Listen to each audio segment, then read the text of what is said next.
Diet का मतलब क्या है? तो कार्निवोर डाइट, आप इन जनरल सबको पता है कार्निवोर्स कौन होते हैं, जो फ्लैश ईटर्स होते हैं, मीट ईटर्स होते हैं। तो क्योंकि कार्निवोर डाइट अपने आप में एक एनिमल हेवी डाइट, तो आपकी डाइट में कार्बोहाइड्रेट का इंटेक कम हो जाएगा बहुत। बट ये अनाज नहीं, ये अनाज बहुत बड़ा प्रॉब्लम। ये मॉडर्न लाइफस्टाइल डिजीज के लिए ना, ये सबसे बड़ा कल्प्रिट अनाज ही। डाइट खाना और ऊपर से दादा परदादा का पुश्तों का वो चीजें लाना, जिसके साथ डायबिटीज भी कनेक्टेड होती है, जिसके साथ सर पे बाल गिरने भी होते हैं, जिसके साथ दांत गिरने भी होते हैं, आईसाइट भी होती है। प्रॉब्लम ये है कि अगर आपके पास जेनेटिक्स नहीं है तो उसका सबसे बड़ा एडवांटेज ये है कि आप बैड हैबिट्स को भी आप करते हुए आप उस डिजीज से बच सकते हैं। हेल्दी लोग भी चाहते हैं कि वो कभी बीमार ना हो, लेकिन जब तक वो हेल्दी रहेंगे वो चेंज नहीं लाते, क्योंकि हैबिट को चेंज करना इतना आसान नहीं होता। स्पेशली लिक्विड, जो कुछ लोग बोलते हैं ना, जो है बेवरेजेस, लोग मतलब ये समझते हैं कि जैसे हम लोग जो है कुछ भी पी लें और हमको कुछ होगा ही नहीं। एक्चुअली क्या है ना कि ये जितने भी बेवरेजेस हैं ये हाईली स्वीटेंड है, इसमें शुगर कंटेंट हाईली स्वीटेंड है। हाईली स्वीटेंड काऊ के गले लगते हैं जाके सुबह कितने अंग्रेज जो है काउ कटलिंग करते हैं बीमारी ठीक करने के लिए। What do you say about all these things? किस तरह से मतलब हेल्प करता है? मैं बोल रहा हूँ कि ठीक है आप काउ कटलिंग करते हो, तो मैं कहाँ कह रहा हूँ कि आपको काउ ही खाना है, बीफ ही खाना है। अदर भी है, रेड मीट में बहुत सारे ऑप्शंस हैं आपके पास, आप दूसरे मीट भी खा सकते हो। मुझे ह्यूमन सफरिंग से मतलब, आप एनिमल सफरिंग की बात करते हो, मैं as a doctor human suffering पे पेशेंट्स जो मारे जाते हैं, गलत इंजेक्शन एनिमल्स को मारे जाते हैं, उसके बारे में आप क्या कहोगे? जो आपको खुराक मिलती है, whether in the form of meat, whether in the form of fertilizers, plants retain करके रखता है, वो निकलता नहीं प्लांट्स से, उसके पास कोई डिटॉक्स सिस्टम नहीं। एनिमल्स के पास जितने भी डिटॉक्सिफिकेशन हो रहा है उसके अंदर, तो आप मसल खा रहे हो बेसिकली। एनिमल्स को आप जब खा रहे हो ना, तो मसल्स, आप जो बोलते हैं कि कोलेस्ट्रॉल कॉजेज हार्ट डिजीज और भी बहुत सारी प्रॉब्लम्स होते हैं, कोलेस्ट्रॉल बढ़ने से स्ट्रोक हो सकता है, ऐसा कुछ नहीं, वो सारा ये सब प्रोपेगेंडा है। कोलेस्ट्रॉल से कोई बीमारी नहीं होती। Hi, this is Suresh Berry and this is Kishlay. Kinley नहीं, किशले। वो पानी के ब्रांड की बात नहीं कर रहा हूं। This is Kishley and this is, to be very specific, this is doctor Kishlay.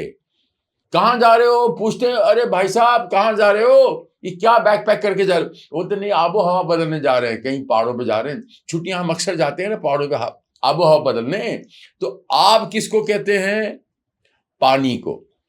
हवा किसको कहते हैं? ये तो आपको पता है। इतने तो आप अनपढ़ नहीं है, ये तो मुझे पता है ना? इतने अनपढ़ तो नहीं है ना आप? करेक्ट है? हाँ। तो आबो हवा बदलने जा रहे हैं, उसके बाद वहां पर सिर्फ हवा तो नहीं खाएंगे और पानी तो पी के जिएंगे नहीं, बराबर है? भले आप पैदल पाई जाए, लेकिन आपको कुछ ना कुछ खाना तो पड़ेगा। लेकिन वो बोलते हैं जो जब आप चीजें खाते हो उस हिसाब से आपका जीवन, आपका सोचना, आपका थॉट, आपका जो बॉडी स्ट्रक्चर है, कहते हैं आपकी तबीयत और आपकी तरबियत दोनों ही आपकी डाइट पे डिपेंड करती है। आबो हवा is also important, I don't deny that, लेकिन जो खाते हैं, what you eat, you think like that, you be like that. कहते हैं आपके बाल उड़ गए यार, शरीर के, आप में से बहुत छोटे उम्र में फिर भी बाल उड़ गए शरीर के। इसलिए बाल उड़ गए शरीर के क्योंकि आपका थॉट, ये ठीक है, हायरार्की है, आपके कुछ बुजुर्ग होगा, दादा दादी में कोई ऐसी चीज होगी, लेकिन उसके बाद आपका, जैसे मुझे लोग कहते हैं यार आप 100 200 500 साल के हो गए, लेकिन आप बचपन में जैसे पैदा हुए थे आपके सर के बाल वैसे ही कि वैसे ही। मैंने कहा भाई साहब ऐसा है कि मौसम बदला करते हैं, इंसान नहीं, इसलिए मैं नहीं बदलता। कि अगर कोई तेंदुआ जिस कमर में पैदा होता है उसी कमर में जब उसकी डेथ होती है, उसकी कमर का साइज भी वही होता है तेंदुए का। उसका साइज इसलिए वही होता है क्योंकि उसके सामने जितनी भी खुराक आप रखो वो उतना ही खाएगा जितना उसकी पेट के अंदर उसकी कैपेसिटी है। लेकिन इंसान की कैपेसिटी इतनी होती है लेकिन वो इतना खाता है, वो इतना ग्रांटेड ले लेता अपने शरीर को। क्योंकि मैंने कई बार अपने शरीर से पूछा तो जवानी में मेरे शरीर ने कहा तू मेरा जवानी में ध्यान रख, बुढ़ापे में मैं तेरा ध्यान रखूंगी। तो मुझे ये बार बार इशारे मिलते हैं और उन इशारों को लेकर मैं चलता हूं और उन इशारों को मैं फॉलो करता हूं, क्योंकि मैं ये समझता हूं जो दिखता है वो निश्वर है और जो नहीं दिखता वो ईश्वर है। तो इसीलिए आज हमारे सामने ईश्वर के ही एक निमित्त बैठे हैं जिनको डॉक्टर कहते हैं। ये एक ऐसा प्रोफेशन है जिसे लोग भगवान का दूसरा दर्जा मानते हैं कि डॉक्टर साहब मेरे फला को बच जाना चाहिए, ये मरना नहीं चाहिए, मेरे फला। डॉक्टर पता है क्या कहता है? हमारा काम है, हम पूरी ड्यूटी, हम पूरा कोशिश करेंगे बाकी जो है ईश्वर पे छोड़ दीजिए। ठीक है, ये तो डॉक्टर एस्केपिज्म करता है, लेकिन मरने का जो सर्टिफिकेट है, साइन पहले ले लेता है, पहले साइन तो ले लेता है।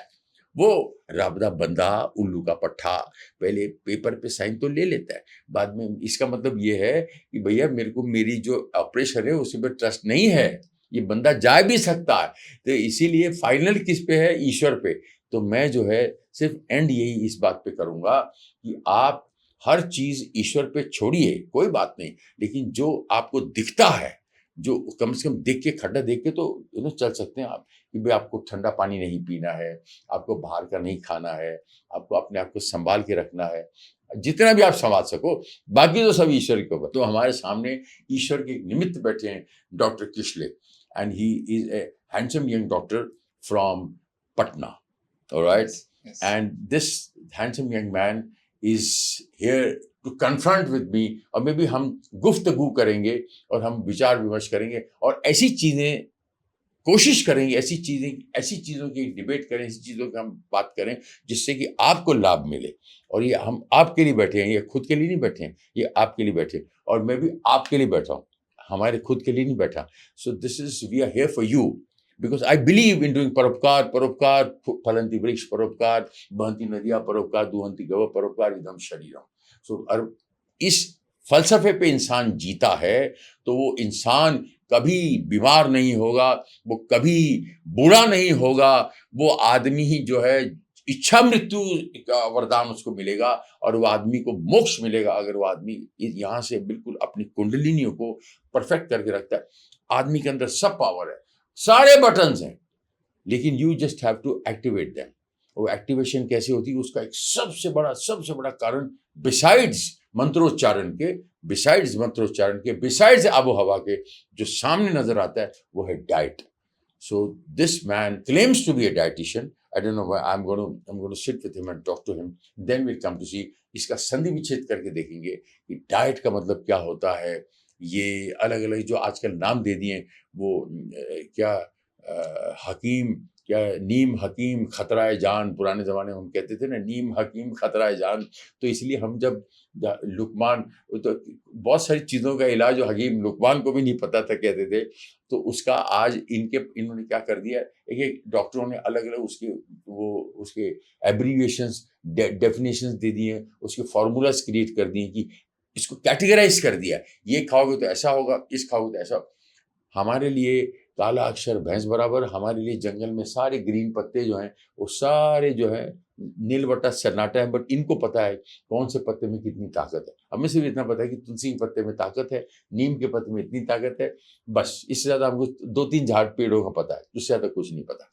सो आज ये हमको बताएंगे कि किस किस में कितनी ताकत है और किस किस चीज़ का ध्यान रखना चाहिए, जिससे कि आप और आपकी आने वाली पीढ़ियां जो हैं वो सुरक्षित हों। Because you will have a good diet, you will think good, you will have a good education, आपके कर्म अच्छे होंगे, आपके संस्कार अच्छे होंगे, आपकी डाइट अच्छी होगी, आपके आगे की जनरेशन भी अच्छी बनेगी।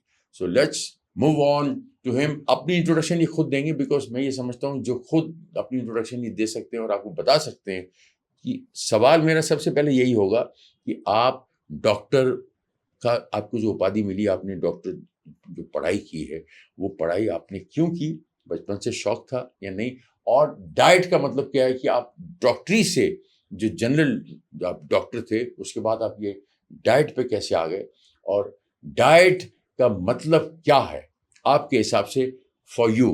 Thank you so much Sudesh ji, और बहुत ही खूबसूरत इंट्रोडक्शन दिया आपने, और बहुत बड़ा सौभाग्य प्राप्त हुआ है कि मैं आपको आज सामने से बैठकर देख पा रहा हूँ। हालांकि बचपन से बस सुरागी देखा था आपका वही देख करके बड़ा हुआ हूँ, और उस समय की बात है जब वो थ्रिलर एकमात्र थ्रिलर हुआ करता था। उसके बाद तो बहुत सारे थ्रिलर्स आए। अब जहाँ तक बात रही खुद की, तो मैं आपको अपने बारे में बता देता हूँ, जितनी ऑडियंस है उनको बता देता हूँ कि मैं प्रोफेशनली डॉक्टर हूँ, मेडिकल डॉक्टर हूँ। बट उसके बाद ग्रेजुअली MBBS करने के बाद मैंने DNB जनरल मेडिसिन में किया, टाटा मोटर्स हॉस्पिटल जमशेदपुर से।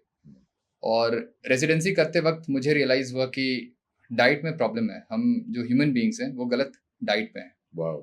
एट लार्ज, मतलब सारे लोग ऑलमोस्ट गलत खा रहे हैं, कोई ज़्यादा गलत खा रहा है, कोई कम गलत खा रहा है, बट गलत सभी खा रहे हैं। ध्यान से सुनिए, आपको बोल रहे हैं जी। और जब मुझे वो रियलाइजेशन हुआ, देन मुझे लगा कि अब मैं फर्दर जो एकेडमिक्स की पढ़ाई करूँगा, क्योंकि आप जितने भी हायर एजुकेशन के लिए जाओगे, आप वो कन्वेंशनल प्रैक्टिस में होता क्या है कि आप सर्जरी, पिल्स और यही सब में रहते हैं आप। हाँ, उसी में उलझ जाते हैं। एग्जैक्टली। करेक्ट और पेशेंट्स अल्टीमेटली बेटर नहीं हो पाता है। करेक्ट, पेशेंट्स पिल्स पे ही रहते हैं या फिर सर्जरी होती है उनकी, और जो सफरिंग है ना वो बनी रहती है बनी पेशेंट्स के रहती साथ। है। करेक्ट, सफरिंग कभी ठीक नहीं होती। यस। तो मुझे ऐसा लगा क्योंकि I like it. Thank you. और तो मुझे ऐसा लगा कि जब मैं अपनी बॉडी को इम्प्रूव कर सकता हूँ डाइट बदल कर, तो क्यों ना इस चीज़ को मैं अपने पेशेंट्स के लिए यूज़ करना शुरू करूँ। यस, और तब ये एजुकेशन एक्चुअली वो वर्थ होगा इस चीज़ को अगर मैं यूज़ करता हूँ तो। अदरवाइज सारे डॉक्टर्स बन रहे हैं, वही पिल्स, पॉलीफार्मेसी, वही सर्जरी, वही चल रही है हर जगह, वही काट छाट, वही हर जगह वही है। तो मुझे लगा कि थोड़ा और वही मानसिकता। श्योर, बिल्कुल, डेफिनेटली हर की वही सोच है कि यार बीमार हो गए हैं तो अब कौन सी मेडिसिन खाऊं, और बिल बढ़ाइए उनका। बिल्कुल। हाँ। तो मुझे लगा कि मैं थोड़ा प्रिवेंटेटिव अप्रोच लेकर चलता हूँ। और क्योंकि मेरी खुद की बॉडी काफी चेंज हुई डाइट को मैंने जब बदला, क्योंकि MBBS किया, देन इंटर्नशिप जब मैं कर रहा था काफी ज्यादा वेट गेन हो गया मेरा, 92 kg 94 kg के अराउंड पहुंच गया मैं। तो मुझे लगा कि क्या प्रॉब्लम है जरा, क्योंकि मैं जिम डेली कर रहा हूँ बट उसके बाद भी वेट गेन कर रहा हूँ। देन मुझे रियलाइज हुआ कि ये प्रॉब्लम खाने का ही है। और खाने में, क्योंकि उस वक्त मैं बहुत ज्यादा कार्बोहाइड्रेट खाता था, अल्टीमेटली इंटेक मेरा बहुत था, जैसे सुबह का नाश्ते में 12 चपाती 14 चपाती जी, इतना ज्यादा। तो हालांकि लोग बोलेंगे कि आप ज्यादा खा रहे थे इसलिए वेट गेन हुआ, तो मैं बता दूं कि आप उस चीज को ज्यादा खाते हो जिस चीज के लिए आपके पास जो बॉडी में ना उसके लिए सैटिस्फैक्टरी सिग्नल आती नहीं है स्ट्रॉन्ग, इसलिए आप उसको ज्यादा खाते हो। जब आप रियल फूड पे रहोगे तो आपकी बॉडी अलाउ नहीं करेगी उतना ज्यादा खाने को, क्योंकि हर की कैपेसिटी अलग होती है। रियल फूड मतलब, रियल फूड बोले तो मतलब आपका, आप जो भी अगर एनिमल फूड खाते हो, क्योंकि ह्यूमन बीइंग्स अच्छा, बाय डिजाइन कार्निवोर्स हैं। तो अगर आप बाय डिजाइन उसके अकॉर्डिंग आप चलोगे तो आप अपने फूड को उतना ही खाओगे जितना बॉडी के लिए वो रिक्वायरमेंट है। अब 18 चपाती 14 चपाती की जरूरत तो नहीं होती ब्रेकफास्ट में। कुछ लोग होता है कि 2-3 चपाती पे वो उनका ब्रेकफास्ट कंप्लीट हो जाता है, उनका पेट भर जाता है, लेकिन मैं उनमें से नहीं हूँ। और most of the human beings उनमें से नहीं है कि जो 2-3 चपाती पे अपने भूख को कंट्रोल करके रख पाए। तो इसलिए वो ओवर ईट करते हैं इन सारे खानों पे। तो मैं बोलता हूँ कि आप अपने फूड आइटम को बदलो, पूरी जिंदगी कंट्रोल करके खाना और रहना इस तरह से मॉडरेशन में, ये पॉसिबल नहीं है। आप जब तक प्लान में रहोगे तब तक आप करोगे, और जैसे ही आप प्लान से बाहर आओगे देन आप again you will switch back to that previous eating pattern. तो इसलिए मैं कहता हूँ कि आप अपना खाना बदलो। खाना बदलो का मतलब ये नहीं होता है कि आप सब्जी थोड़ी बढ़ा लो, दाल थोड़े बढ़ा लो, सैलड बढ़ा लो। आप अगर प्लांट बेस्ड डाइट पे हो, मतलब प्लांट प्रीडोमिनेंट डाइट पे हो, तो आप एनिमल बेस्ड डाइट पे आ जाओ। मतलब आपकी डाइट में एनिमल प्रोडक्ट ज्यादा होने चाहिए। अच्छा। उसमें मीट ज्यादा होगा, एग ज्यादा होगा, और डेयरी प्रोडक्ट अगर आप टॉलरेट करते हो तो वो भी आप खा सकते हो। ऐसा नहीं, फिश जी, फिश भी आप खा सकते हो डेफिनेटली। एनिमल प्रोडक्ट में आप कुछ भी ले सकते हो, बट उसमें ये है कि ऐसा मैं नहीं कहता हूँ कभी भी कि आपको प्लांट्स खाने ही नहीं है। आप प्लांट्स खा सकते हो, लेकिन मेजॉरिटी ऑफ द न्यूट्रिशन जो है आपका यहाँ से कवर अप हो रहा होना चाहिए एक्चुअली इस एनिमल प्रोडक्ट से। और आप जब ऐसा करते हो ना तो आप बहुत ज्यादा ओवर ईट नहीं कर सकते हो। तो ओवर ईट आप नहीं करोगे तो पूरी जिंदगी आप अपने बॉडी कॉम्पोजिशन को मेंटेन करके रख सकते हो इजीली विदाउट एनी एफर्ट। और ये बहुत एफर्टलेसली होता है। इसलिए मेरा लास्ट 9 to 10 ईयर्स से ऑलमोस्ट 80 kg पे मैं हूँ। अच्छा। ना बढ़ता है ना घटता है। अच्छा। बहुत ज्यादा जिम भी नहीं करता हूँ, हफ्ते में 3 दिन करता हूँ। अच्छा। और बाकी फिर अपने काम में ही लगा रहता हूँ, उसमें बिजी रहता हूँ। तो ऐसा भी नहीं आपको बहुत ज्यादा टाइम देने की जरूरत है फिजिकल एक्टिविटी में। आप अपने खाने को ठीक रखोगे तो आपको ओवर एक्सरसाइज करने की भी जरूरत नहीं है, क्योंकि मोस्ट ऑफ द लोग जो एक्सरसाइज कर रहे हैं वो फैट को लूज करने के लिए कर रहे हैं, मसल बिल्डिंग पर्पस से नहीं करते हैं लोग जिम।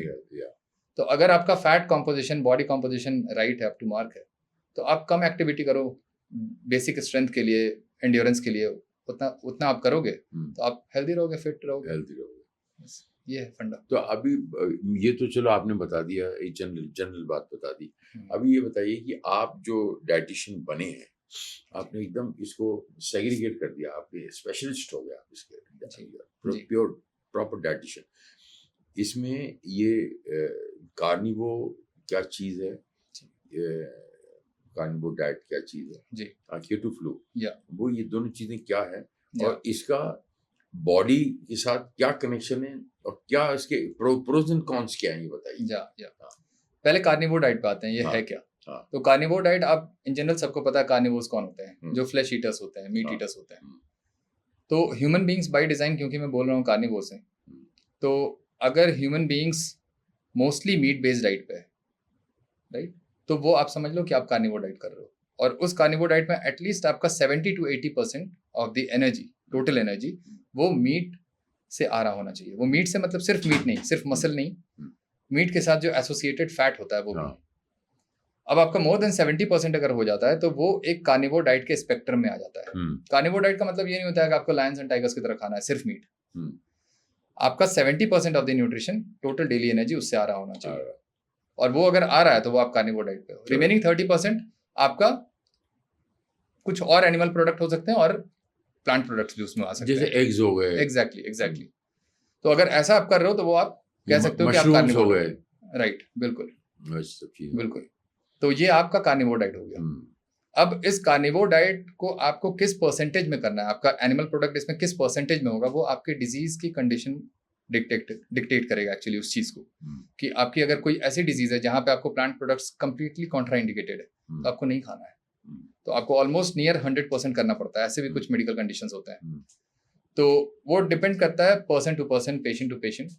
बट आपका जो बेस लाइन है, एक फाउंडेशन है आपकी डाइट का, ह्यूमन डाइट का, वो इसी स्पेक्ट्रम पे होना चाहिए, इसी फॉर्मेट पे होना चाहिए कि आपका मोस्टली आपका एनिमल बेस्ड फूड होगा, जिसमें मोर देन 70% 80% आपका ये एनिमल फूड से आ रहा होगा, meat and its associated fat.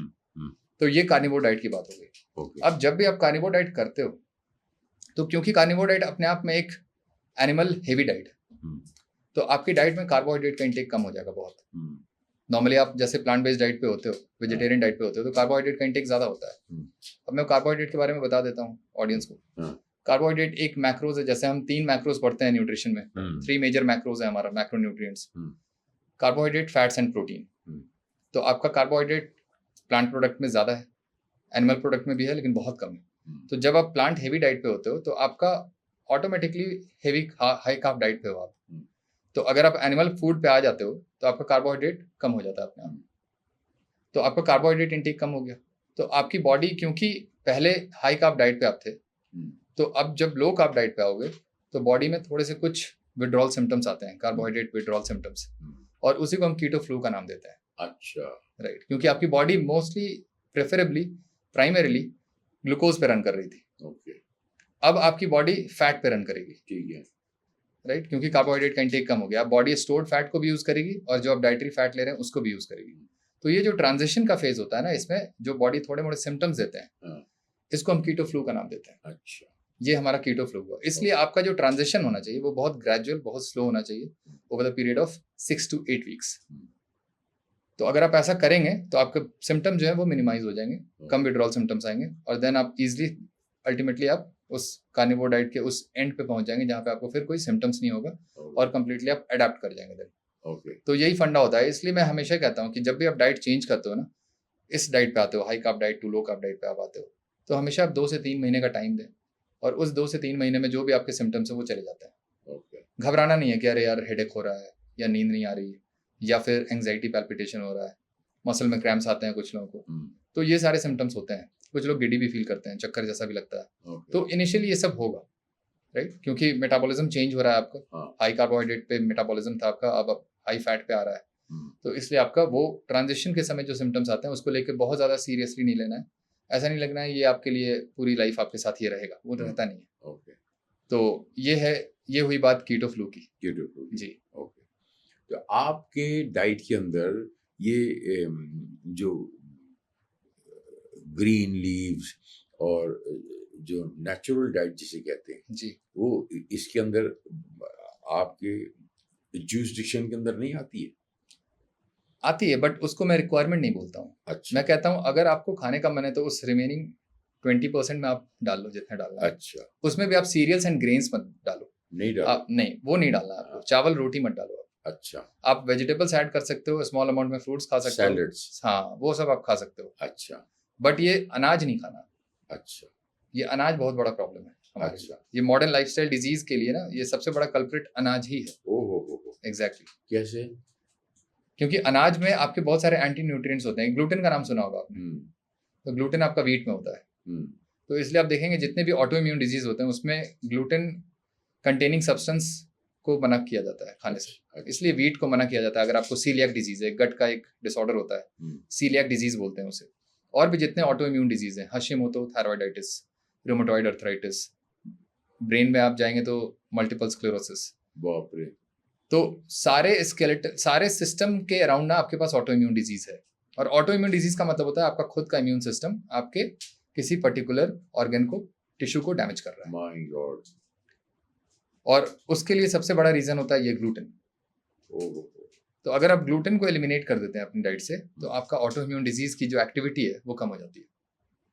तो just by eliminating one food group. But I am sorry, मैं आपको यहाँ पर काट रहा हूँ जी मैंने पूरी जिंदगी व्हीट खाया, जी मैं तो रोटी खाता हूँ, जी। मतलब पूरी जिंदगी मेरी जितनी भी मेरा एज है हम्म, मैं पूरी जिंदगी, और मैं नॉनवेज जो है वो मेरी इसमें 20% है जी और 80% जो है वो जी। एक नॉर्मल जैसे दाल चावल वाले दाल या, चावल या, नॉर्मल खाना। राइट। तो ओनली एडवांटेज मेरा जो है बहुत लिमिटेड है, नॉट ओवर ईटिंग, या बहुत लिमिटेड, बहुत True. Limited, less of sweets, hmm, sugar भी छोड़ दिया 10 इयर्स से, हम्म, और मतलब खाने को इतना वो अहमियत नहीं दी, उतना ही खाया जितनी जरूरत है। जी, you know that eat to live and live to eat वाला जो या, फलसफा है ना, True. उस पर जीता हूँ मैं। जी, तो ये जो आपने बात बोली gluten, I think I am having since so many years, so yeah.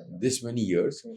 And wheat भी प्रॉपर इनटेक है, या, राइस और व्हीट तो है ही मेरे उसमें डाइट में, जी, बट बहुत limited quantity, not like True. Very, या, लाइक आपने कहा नाश्ते में बिल्कुल।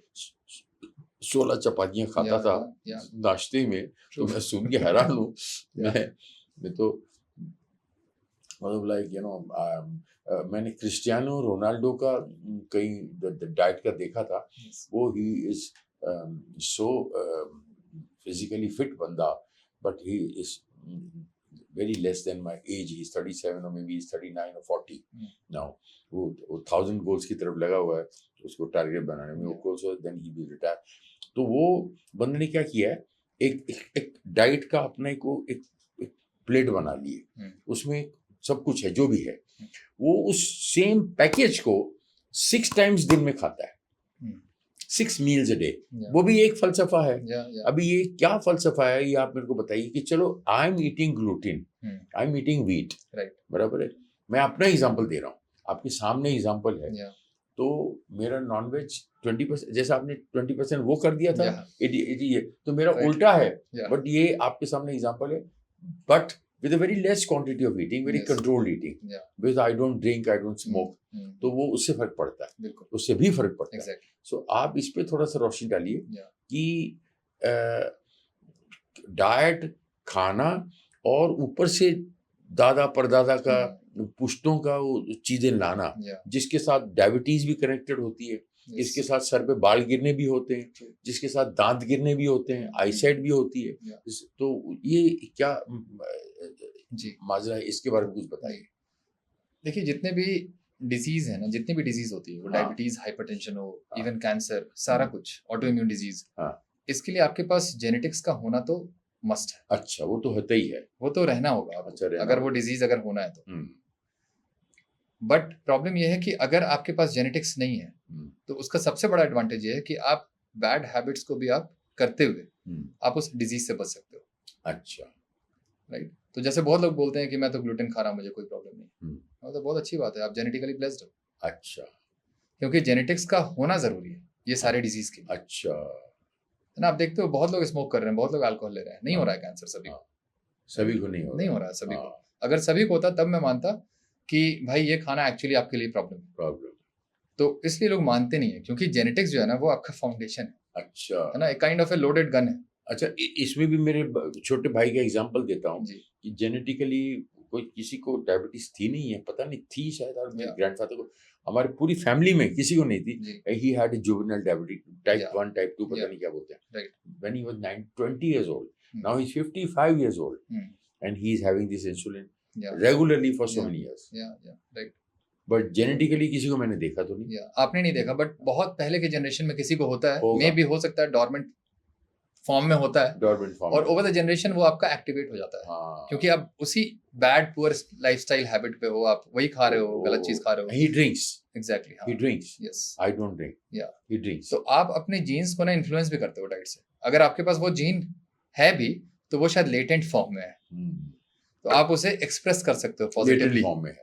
एक्सप्रेस कर सकते हो positively by having bad habits. हो। तो अगर आपके पास होगा भी नहीं हो रहा है, तो शायद आपकी बॉडी में बहुत हाई डोज में वो इंसल्ट चाहिए, तब जाकर के वो एक्टिवेट हाँ, होगा, हाई डोज में इंसल्ट चाहिए। तभी जाके मैनिफेस्ट होगा, हम्म, राइट। और इसलिए मुझे प्रॉब्लम हो रही थी, क्योंकि मैं 2-3 चपाती खा के नहीं रह सकता हूँ, क्योंकि आप हंगर से नहीं जीत सकते हो, मेरा ये मानना है। हाँ, आप उस फूड पे स्विच कर जाओ जहाँ पे आप जितना खाना खाओ, लेकिन आपकी बॉडी में प्रॉब्लम ना हो ज्यादा खाने पे भी, एटलीस्ट आपका हंगर सेटिस्फाई हो जाए और आपका न्यूट्रिशनल नीड पूरा हो जाए, और वो आपका हो जाएगा तो आप फिट एंड फाइन रहोगे। तो इसलिए जेनेटिक्स का ना बहुत बड़ा रोल है। आपके पास अगर जेनेटिक्स नहीं भी है सो कॉल्ड, तो आप उसे कहीं ना कहीं आप एक्वायर्ड कर सकते हो, आप उसे एक्वायर कर सकते हो उस डिजीज को, राइट। क्योंकि आपके साथ लाइफस्टाइल फैक्टर्स इतने ज्यादा हैं, एसोसिएटेड लाइफस्टाइल फैक्टर्स इतने ज्यादा हैं जो बैड हैं एक्चुअली, यस, तो वो कहीं ना कहीं डिजीज आपको लेते ही आएगा आपकी बॉडी के अंदर। और वही हो जाता है आज के समय में मोस्ट ऑफ द लोगों के साथ। वो बोलते हैं कि मेरे घर में किसी को डायबिटीज नहीं था, मुझे हो गया, बट हाँ, तो वही मैं कहता हूँ कि इसलिए हो गया क्योंकि आपकी डाइट सही नहीं थी। तो अब आप मान लो, एटलीस्ट आपको तो हो गई ना, आपको हो गई, तो आप मान लो कि आपकी डाइट सही नहीं है। या आप मान लो, जो हेल्दी है वो नहीं मानेंगे, मुझे कोई प्रॉब्लम नहीं है, Correct. क्योंकि हेल्दी लोग नहीं आते मेरे पास, करेक्ट करेक्ट, डॉक्टर के पास बीमार लोग आते हैं। बिल्कुल सही बात है। तो आप मान लो और आप चेंज करोगे तो आपको रिजल्ट मिलेगा, 10 दिन 15 दिनों में ही दिख जाएगा आपको रिजल्ट। तो इसलिए मैं बोलता हूँ, मैं इस डाइट को एडवोकेट करता हूँ only for patients. General population खाएंगे तो उससे दिक्कत नहीं होगी उनको, लेकिन मेरी एडवोकेसी जो है वो कन्फाइंड टू माई पेशेंट्स, क्योंकि आप बीमार हो ना, मैं आपके लिए सोच रहा हूँ। हेल्दी लोग भी चाहते हैं कि वो कभी बीमार ना हो, लेकिन जब तक वो हेल्दी रहेंगे वो चेंज नहीं लाते, राइट। क्योंकि हैबिट को चेंज करना इतना आसान नहीं होता, स्पेशली ईटिंग की जो बात आती है, हैबिट्स डाई हार्ड, बिल्कुल। तो इसलिए मैं बोलता हूँ, जब आप बीमार हो गए तो आपको ट्राई करना चाहिए, you should give it a try, क्योंकि फिर वही सिलसिला चालू होगा। आपके डॉक्टर जो है आपको पिल्स देते जाएंगे, आज 1 मेडिसिन 2 मेडिसिन, कल 4 6 8 10 12 हो जाएगा, आपको पता भी नहीं लगेगा। बाप रे बाप रे बाप। और क्वालिटी ऑफ लाइफ बहुत खराब हो जाती है। स्टिल लोग बोल रहे हैं, सुना आपने, हैबिट्स डाई हार्ड, बाहर का खाना खाना अच्छा नहीं है, ठंडा पानी पीना अच्छा नहीं है, बहुत सारी चीज़ें अच्छी नहीं। जब तक आप ठीक हो तब तक आपको रियलाइज नहीं होता, जब आपको कुछ प्रॉब्लम हो तब जाके आपको पता चलता, अरे यार ये बिल्कुल सही बोल रहा था, हमने इसकी बात नहीं सुनी।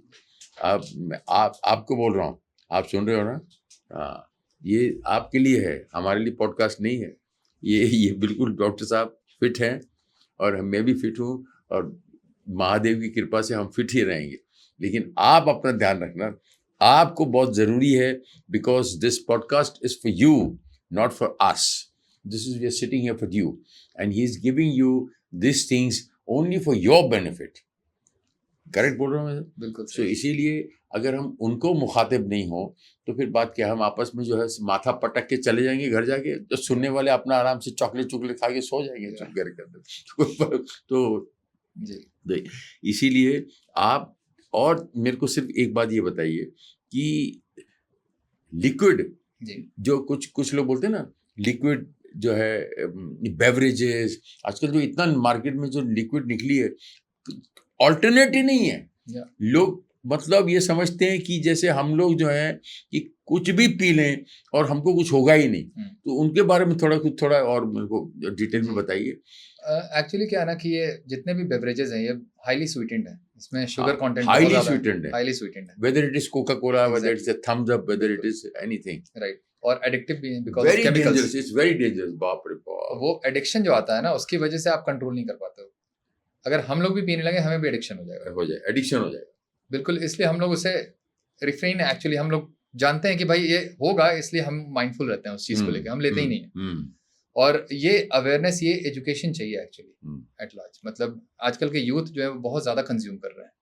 आप देखोगे यूजुअली सिगरेट, कोल्ड ड्रिंक्स के साथ रहता है ये कॉम्बिनेशन, कुछ भी किसके साथ कुछ भी खा रहे हो बताइए। अब मैं बोल रहा हूँ खाने के बाद पानी मत पियो, नहीं पीना चाहिए ना, आप बताइए। राइट, बिल्कुल। खाने के बाद या खाने से पहले पिया चलो ठीक है, तो खाने के बाद तो पीना ही नहीं चाहिए। अब आपके लिए ये सुन लीजिए, आप इस पे अमल कीजिए कि खाने के बाद पानी जहर है, जटाग्नि को डिस्ट्रॉय कर देती है वो। लेकिन वो सुनेंगे नहीं कि जटाग्नि क्या चीज़ है, उनको ये पता है। ये बताइए उसके बारे में कि why this fire comes and खाने को हजम करने को अंदर से आग निकल के आती है, बताइए बेचारी, और उसको पानी डाल के उसको बुझा देते कि चल बेटा तू तो निकल, तू मेरा पेट आगे आने पे मेरे को हेल्प कर, बॉडी खराब करने में। उसके बारे में थोड़ा सा बताइए। अब ये जो जैसे स्वीटेंड बेवरेजेस की हम बात कर रहे थे, ये आपका जो हाईली स्वीटेंड होता है, ये एक्चुअली आपके हंगर को भी प्रमोट करता है। एवरी ड्रिंक इन नीचे दुकान में जाइए, Yes. मैं कहता हूँ 99 सब ड्रिंक्स जहर है, सारे- बिल्कुल सारे। टोटली जहर है, बताइए। यस, और जंक फूड में फिर आपके लेज चिप्स ये सब सारे भरे पड़े हैं, बाप रे बाप रे बिस्किट्स बाप रे ये बाप सारे रे। कुछ। और आजकल के जो पेरेंट्स हैं वो भी उसे मतलब बच्चों को ना वो चाहते हैं कि भाई एज अ गिफ्ट हम दे रहे हैं, हम प्यार कर रहे हैं, वो एक फॉर्म ऑफ लव है actually, बताओ है ना। बताओ। कोल्ड ड्रिंक देना हाँ। या फिर नूडल्स खिलाना बहुत ज्यादा हो गया। आप देखोगे ब्रेकफास्ट में, आप स्कूल्स भी, आप स्कूल्स में भी हो गए कि भाई अब किसी तरह का आपको रिफाइंड फूड नहीं लाना, बट स्कूल वाले ही प्रोवाइड कर रहे हैं actually, आप Provide देखो कर रहे हैं। बस वो बोलते हैं कि हमारे यहाँ जंक और ये सब अलाउड नहीं है। किताब में कुछ सिखा रहे हैं या और exactly, प्रैक्टिस में कुछ और, कैंटीन में कुछ और हो रहा है, बिल्कुल एंटाई हो रहा है, और जी। किताबें अच्छी चीजें सिखा रहे हैं, बताओ। एग्जैक्टली। My God, और किताब में भी जो पढ़ रहे हैं हम वो भी सही नहीं है, वो भी पूरी तरह वो भी सही नहीं है, पूरी तरह सही कोई नहीं है। पूरी तरह सही नहीं है। तभी तो मैं अगेंस्ट बोल रहा हूँ हाँ, सिस्टम के, यस क्योंकि आप बचपन से पढ़ते आ रहे हैं ना फूड पिरामिड, यस और 60 to 70% कार्बोहाइड्रेट होनी चाहिए डाइट में, यस यस और आपका रेड मीट सबसे कम होना चाहिए। या अब आप देखोगे यूएसए में ये गाइडलाइन चेंज हो गया, डाइटरी गाइडलाइन, वहां पे मीट को टॉप पे कर दिया है, बताइए। वो पिरामिड फ्लिप कर दिया, अच्छा, मीट को कर दिया, या एनिमल प्रोडक्ट को, साथ में काउ कडलिंग भी तो है, काउ कडलिंग भी तो है, या वही अंग्रेज हैं, या वही आज बीमारी दूर करने को एक गाय के गले लगते हैं, सुबह जाके गाय को गले लगाते हैं, काउ कडलिंग भी है, या काउ का खाना भी है।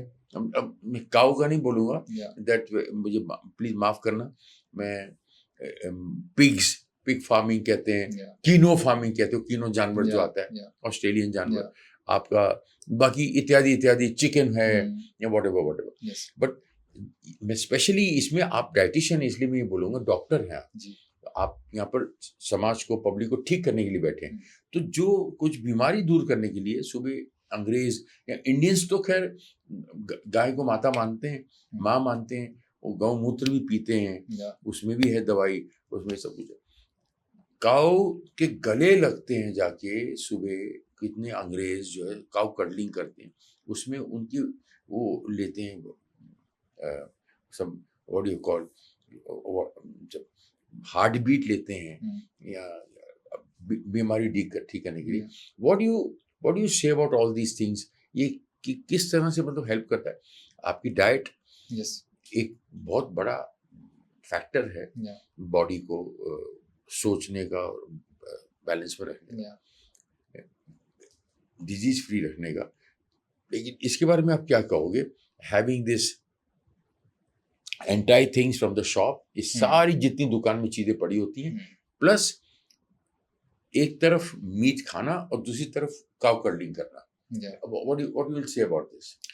देखिए मुझे ऐसा लगता है, आप जिस भी जानवर की आप फार्मिंग करते हो या पालते हो, जो भी पेट होता है आपका, पिग हुआ, एक वो जैसे चिकन एक हुई, सर्टेन लेवल का एक इमोशन तो हो जाता है आपको, डेवलप हो जाता है उसके लिए, उसमें कोई डाउट नहीं है।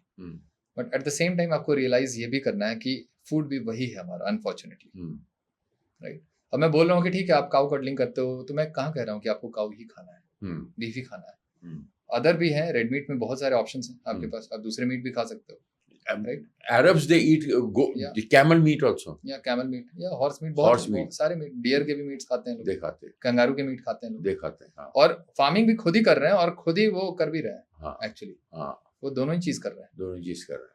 और मुझे ऐसा लगता है कि कुछ चीजें हैं जो नेचर ऐसी हार्श होती है, आप उसका कुछ कर नहीं सकते हो, उसका नहीं कुछ करते, राइट। तो अगर आपको ऐसा लगता है कि नहीं मुझे ये काम नहीं करना है, वो आपकी चॉइस है, अगर वीगन होना या फिर वेजिटेरियन होना, आपको मुबारक, मुझे कोई प्रॉब्लम नहीं है उससे। लेकिन आप मेरे पास जब आओगे तो मैं कभी भी वीगनिज्म और वेजिटेरियनिज्म को प्रमोट नहीं करूंगा, नहीं करते। मैं हमेशा बोलूंगा कि आपके लिए वो ट्रीटमेंट मोडालिटी है, मैं उसी को यूज करता हूँ बीमारी के लिए।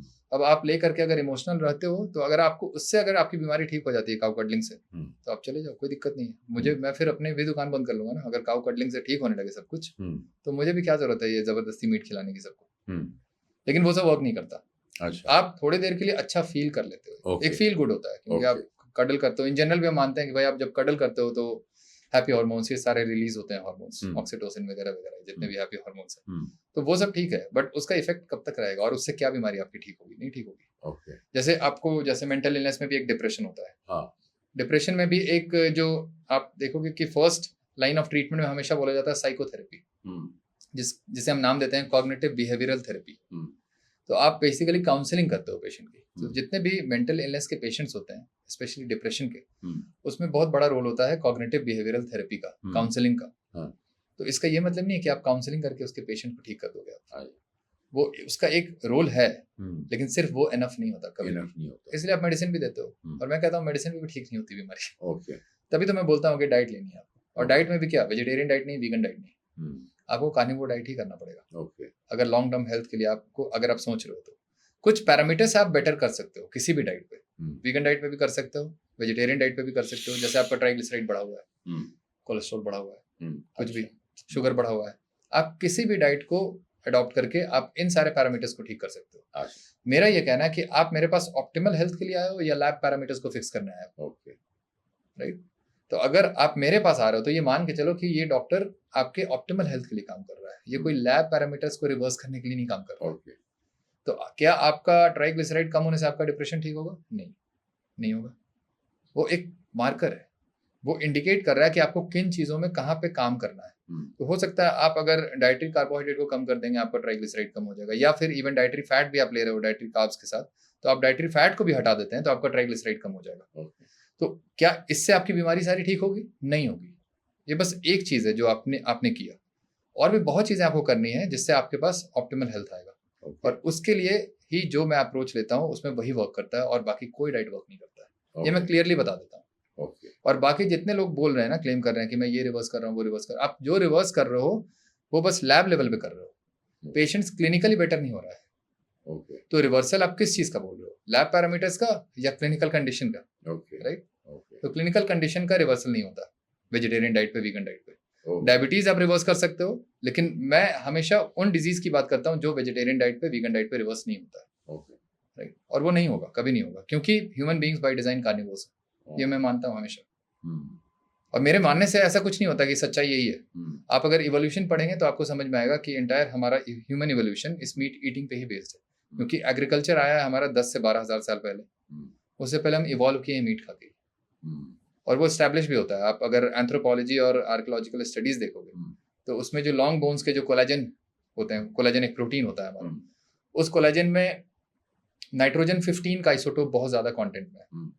उसका कंटेंट बहुत ज्यादा है। तो नाइट्रोजन का 2 आइसोटोप होता है, नाइट्रोजन 14, नाइट्रोजन 15। तो आप ट्रॉफिक लेवल पे जितना ऊपर रहोगे आपका नाइट्रोजन 15 उतना ज्यादा होगा। अच्छा। अब मैं ट्रॉफिक लेवल बता देता हूँ क्या होता है। अब बचपन में हम लोग पढ़े ना कि primary producer, secondary producer, primary consumer, secondary consumer.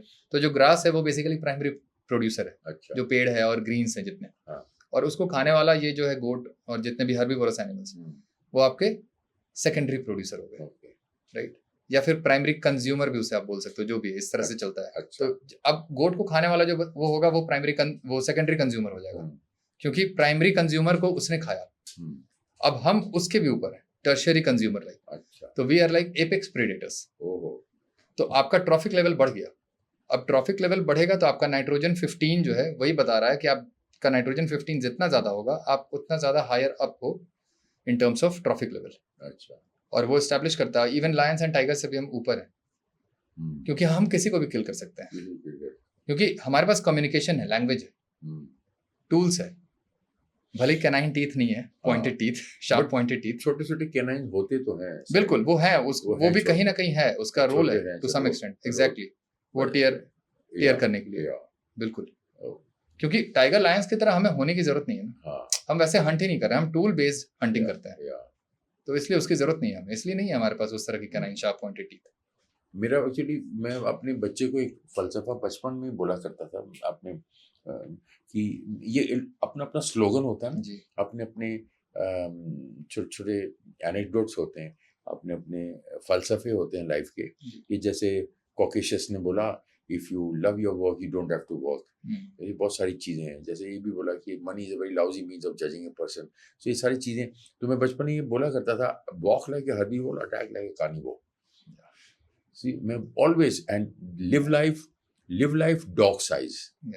ये अपने बेटे को ऑलवेज ये बोला करता था उसको, यू नो अभी याद होगा नहीं पता, तो इसकी walk like a herbivore, walk like a herbivore. I think हिरन से बेटर मन्यूवर करने वाला कोई जानवर नहीं है। वो स्नो लेपर्ड भी नहीं है। मैन्यूवरिंग जो हिरन की मैन्यूवरिंग है, वो बेचारा फास्टेस्ट रनिंग चीता जो है वो नहीं पकड़ पाता। 10 में से 8 फेल हो जाते हैं उसकी जो अटैक्स होते हैं। एग्जैक्टली। सो मैं ये समझता हूँ कि वॉक लाइक ए हर्बीवोर, अपनी हिरन की तरह चलो, जिसकी तरह जो भी चलता है जैसे, but attack like a carnivore, attack like a carnivore and live life dog size. इसलिए डॉग साइज कह रहा हूँ बिकॉज वो आदमी को जब दिल करता है, जो दिल करता है, वो किसी की परवाह नहीं करता, अपना काम करता रहता है, तो किसी की परवाह नहीं करता। सो अभी मुझे आपकी बात सुन के ये सारी बातें जो है वो याद आ रही हैं। The food chain, the habits of whatever we are evoluted with, the evolution what we saw is of course कि पत्तों से नहीं एवोल्यूट हुए हैं, मीट ईटर्स होके ही हुए हैं, एक दूसरे को किल करके। तो एक और फलसफा उसको बोला करता था, this whole world is like a Serengeti Maasai Mara. This whole world मानो एक सेरेंगेटी मसाई मारा है, and in a very small small जो छोटे छोटे कीड़े भी होते हैं, वो भी हम देखते हैं कि वहाँ भी किलिंग चल रही है, बड़े लेवल पे भी किलिंग चल रही है। एंड वहाँ पर तो रूल है उस पार्क में, उन पार्क्स में, कि जब कोई लायन किसी को मार रहा है, उसके पीछे भाग रहा है, तो आप जीप से उसको फॉलो कर सकते हो, लेकिन लायन को रोक नहीं सकते उसको किल करने के लिए। ये रूल है वहाँ का। And if you do that, it's illegal. You will be jailed for that. Exactly. बताइए, you will be jailed. कि आप किसी जानवर को बचाने के लिए you will be jailed for that. तो ऐसी ऐसी चीजें हैं, harsh realities of life. Exactly. ये ऐसी चीजें हैं तो माननी पड़ती हैं आदमी को, लेकिन अभी वो ये है एक्चुअली एक कोट भी है ना कि one has to die for someone to live. ये नेचर है। ये नेचर है। ऐसे ही नेचर है। ऐसे ही नेचर हार्श ही, नेचर हार्श, एक्सेप्ट करना पड़ेगा, एक्सेप्ट करना पड़ेगा आपको, टुडे और टुमारो, टुडे और टुमारो। और लोग कहते हैं ना एनिमल सफरिंग ये है, मुझे ह्यूमन सफरिंग से मतलब है। आप एनिमल सफरिंग की बात करते हो, मैं as a doctor human suffering पे ज्यादा कहीं ना कहीं मेरे लिए वो मायने रखता है। तो अगर मेरे सामने कोई पेशेंट है, वो बीमार है, तो मैं ह्यूमन बींग्स के लिए ज्यादा सोचूंगा कंपेयर टू जो स्लॉटरिंग हो रही है ये। मैं उसके लिए नहीं सोचता हूँ। ये सिंपल सी बात है। आप अगर जानवर के लिए सोचते हो, मैं इंसान के लिए सोचता हूँ। अगर इसको खाकर इंसान बेटर हो रहा है, तो डेफिनेटली आप अगर अच्छा सोच रहे हो, तो मैं भी अच्छा ही सोच रहा हूँ। आपके पर्सपेक्टिव से मैं अच्छा नहीं हूँ, पर मेरा जो अपना पर्सपेक्टिव है, उस पॉइंट ऑफ व्यू से मैं किसी के लिए बेहतर कर ही रहा हूँ। जी जी जी। ऐसा नहीं है कि पेशेंट जो है मीट खा के बेटर नहीं हो रहे हैं बेटर। वेजिटेरियन डाइट को छोड़कर, वीगन डाइट को छोड़कर लोग अच्छे हो रहे हैं, दवाइयाँ बंद हो रही हैं। तो आपके लिए अगर एनिमल सफरिंग मैटर करता है, मेरे लिए ह्यूमन सफरिंग मैटर करता है। इंजेक्शंस जो मारे जाते हैं, गलत इंजेक्शन एनिमल्स को मारे जाते हैं, उसके बारे में आप क्या कहोगे? जो आपको खुराक मिलती है, whether in the form of meat, whether in the form of fertilizers, तो आपको जो मिल रही है, जो इतनी उसमें जो धांधली हो रही है, उसके बारे में बॉडी से जो डाइट आपको आती है, आपने तो बोला चलो ये खाओ, XYZ चीजें खाओ, वो XYZ चीज अगर वही अच्छी ना मिले, तो how your patient will be okay. देखिए होता क्या है ना कि आपकी जो कंडीशन है, आप जो पहले खा रहे हो, वो कितनी खराब है। हाँ, अगर उससे थोड़ा भी बेटर है, हाँ, तो आपके पास वही, क्योंकि एक ऑप्शन है। हो सकता है वो आपके लिए बेस्ट ना हो, आपकी बॉडी के लिए, लेकिन जो आप पहले कर रहे थे उससे बेटर है वो स्टिल। तो अगर आप प्लांट्स की आप बात करते हैं, क्योंकि एग्रीकल्चर में भी इंसेक्टिसाइड, पेस्टिसाइड, एंटीबायोटिक्स का यूज बहुत ज्यादा है, उसकी कोई बात नहीं करता है। हम सबसे ज्यादा बात करते हैं इंजेक्शन जो दिया जा रहा है, चिकन में या फिर इवन एनिमल्स को, हर चीज में, कैटल्स में, जो भी। तो मेरा ये मानना है कि आप एटलीस्ट इंसेक्टिसाइड, पेस्टिसाइड जो भी आप प्लांट्स को देते हो, प्लांट्स रिटेन करके रखता है अपने में, वो निकलता नहीं है प्लांट से, उसके पास कोई डिटॉक्स सिस्टम नहीं है। एनिमल्स के पास जितने भी एनिमल्स हैं, इवन लोअर एनिमल्स भी, वो क्लियर आउट करता है, डिटॉक्सिफिकेशन हो रहा है उसके अंदर। तो आप मसल खा रहे हो बेसिकली, एनिमल्स को आप जब खा रहे हो ना, तो मसल्स खा रहे हो, और मसल्स में रिटेन नहीं होता उस तरह से एंटीबायोटिक्स या फिर इंसेक्टिसाइड या पेस्टिसाइड, वो क्लियर आउट हो जाता है। हम जो एंटीबायोटिक्स खा रहे हैं बचपन से, बहुत सारे लोगों ने बहुत सारी एंटीबायोटिक्स खाई, क्या वो मसल्स में है रिटेन्ड? अभी तक नहीं है। डिटॉक्स हो जाता है, लिवर का काम होता है। उसी तरह लिवर सभी जानवर में है, वो डिटॉक्स कर रहा है। तो अल्टीमेटली जो कंटेंट है ना उस इंसेक्टिसाइड का, उस केमिकल्स का, जो आपकी बॉडी में जा रहा है उस जानवर को खा के, वो इतना ज्यादा नहीं है कि आपको प्रॉब्लम करेगा लॉन्ग रन में भी, और वो नहीं कर रहा है प्रॉब्लम। लोग उसी को खा के ठीक हो रहे हैं। अच्छा, उसी को, हाँ मैं मानता हूँ वो प्योर नहीं है, लेकिन वो still plant based food item से far far better idea. Doctor Kishle, मैं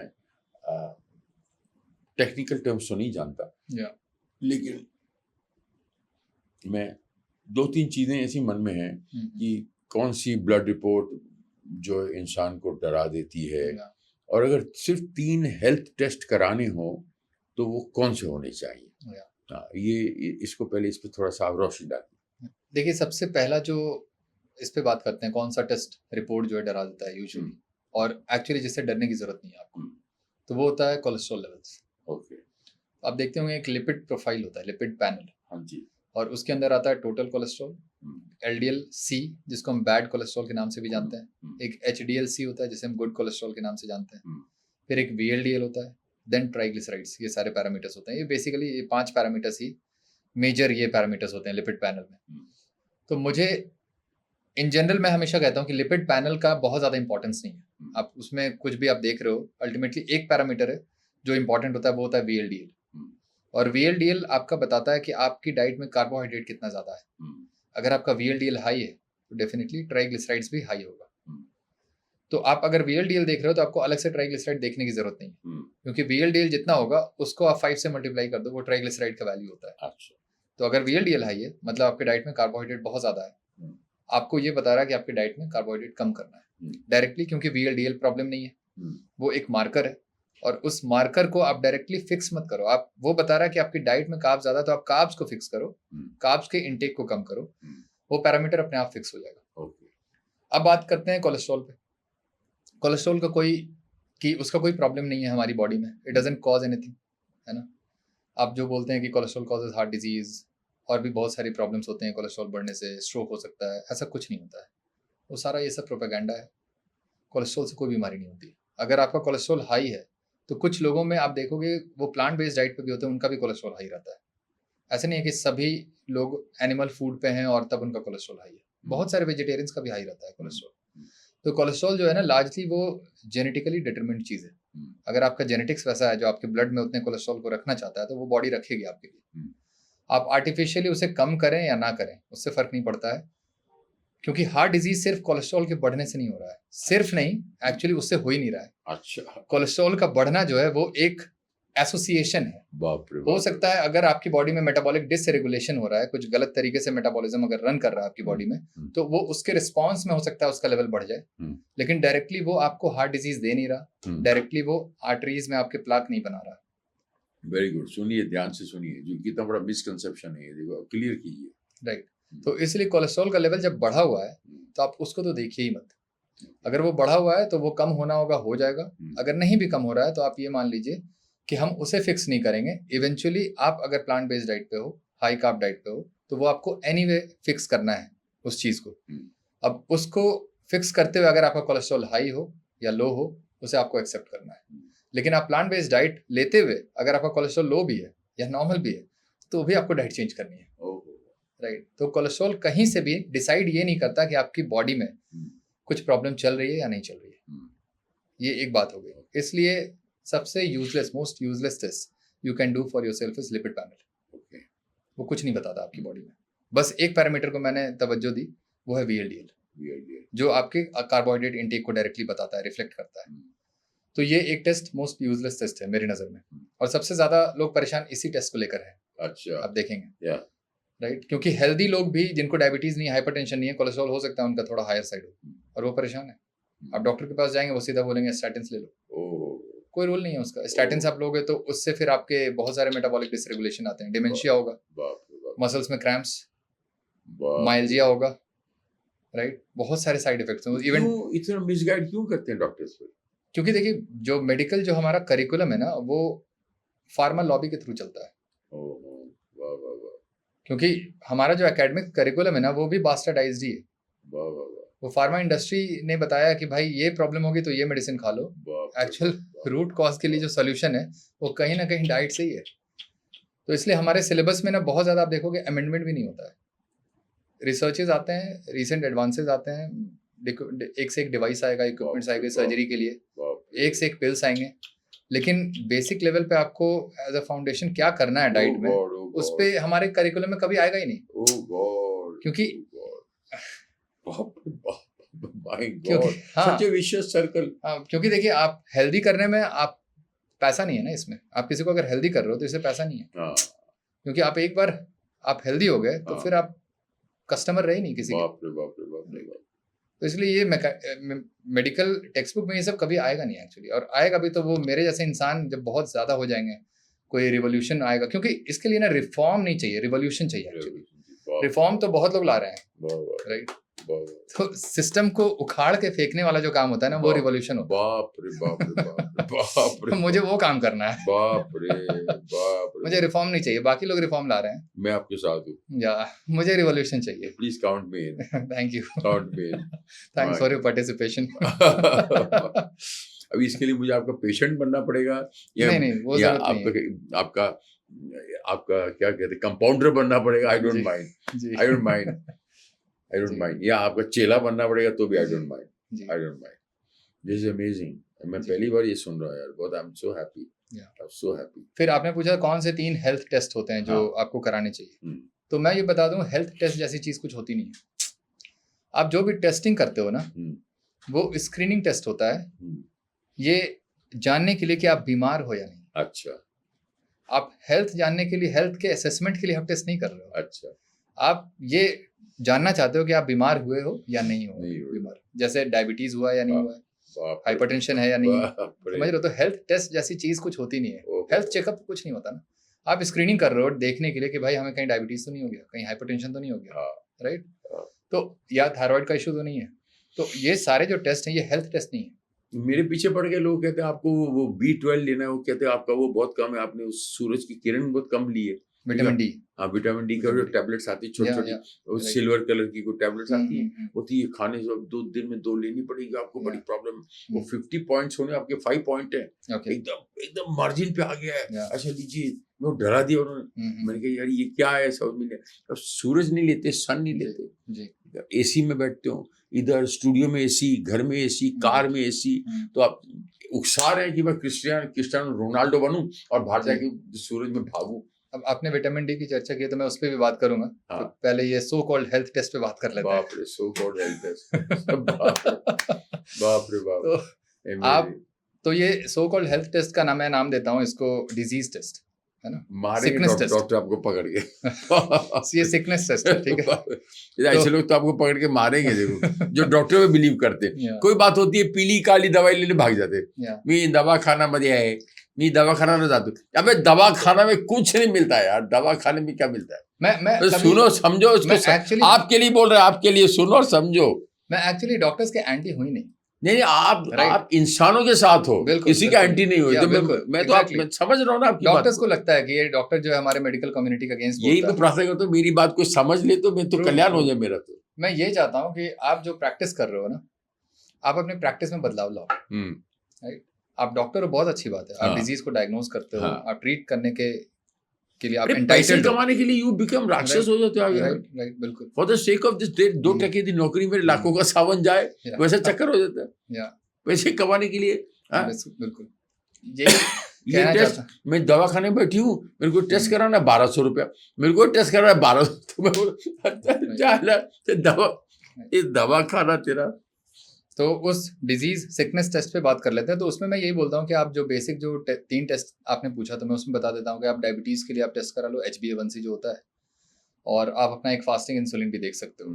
फास्टिंग इंसुलिन आप अगर देख रहे हो तो कहीं ना कहीं ये बता रहा है कि आपकी बॉडी में इंसुलिन का प्रोडक्शन बहुत ज्यादा हो रहा है या नहीं हो रहा है। अच्छा, अगर बहुत ज्यादा हो रहा है तो डेफिनेटली आपके डाइट में कार्बोहाइड्रेट क्योंकि ज्यादा है, तो डेफिनेटली वो कार्बोहाइड्रेट की वजह से इंसुलिन आता है बहुत ज्यादा। अच्छा, तो आपका अगर फास्टिंग इंसुलिन हाई है तो आप कार्बोहाइड्रेट के इंटेक को कम करो। हम्म। कई बार बहुत ज्यादा कार्बोहाइड्रेट खाते हुए भी आपका फास्टिंग इंसुलिन नॉर्मल हो सकता है। इसलिए मैं बोलता हूँ कि टेस्ट बहुत ज्यादा रिलाई नहीं करना है आपको।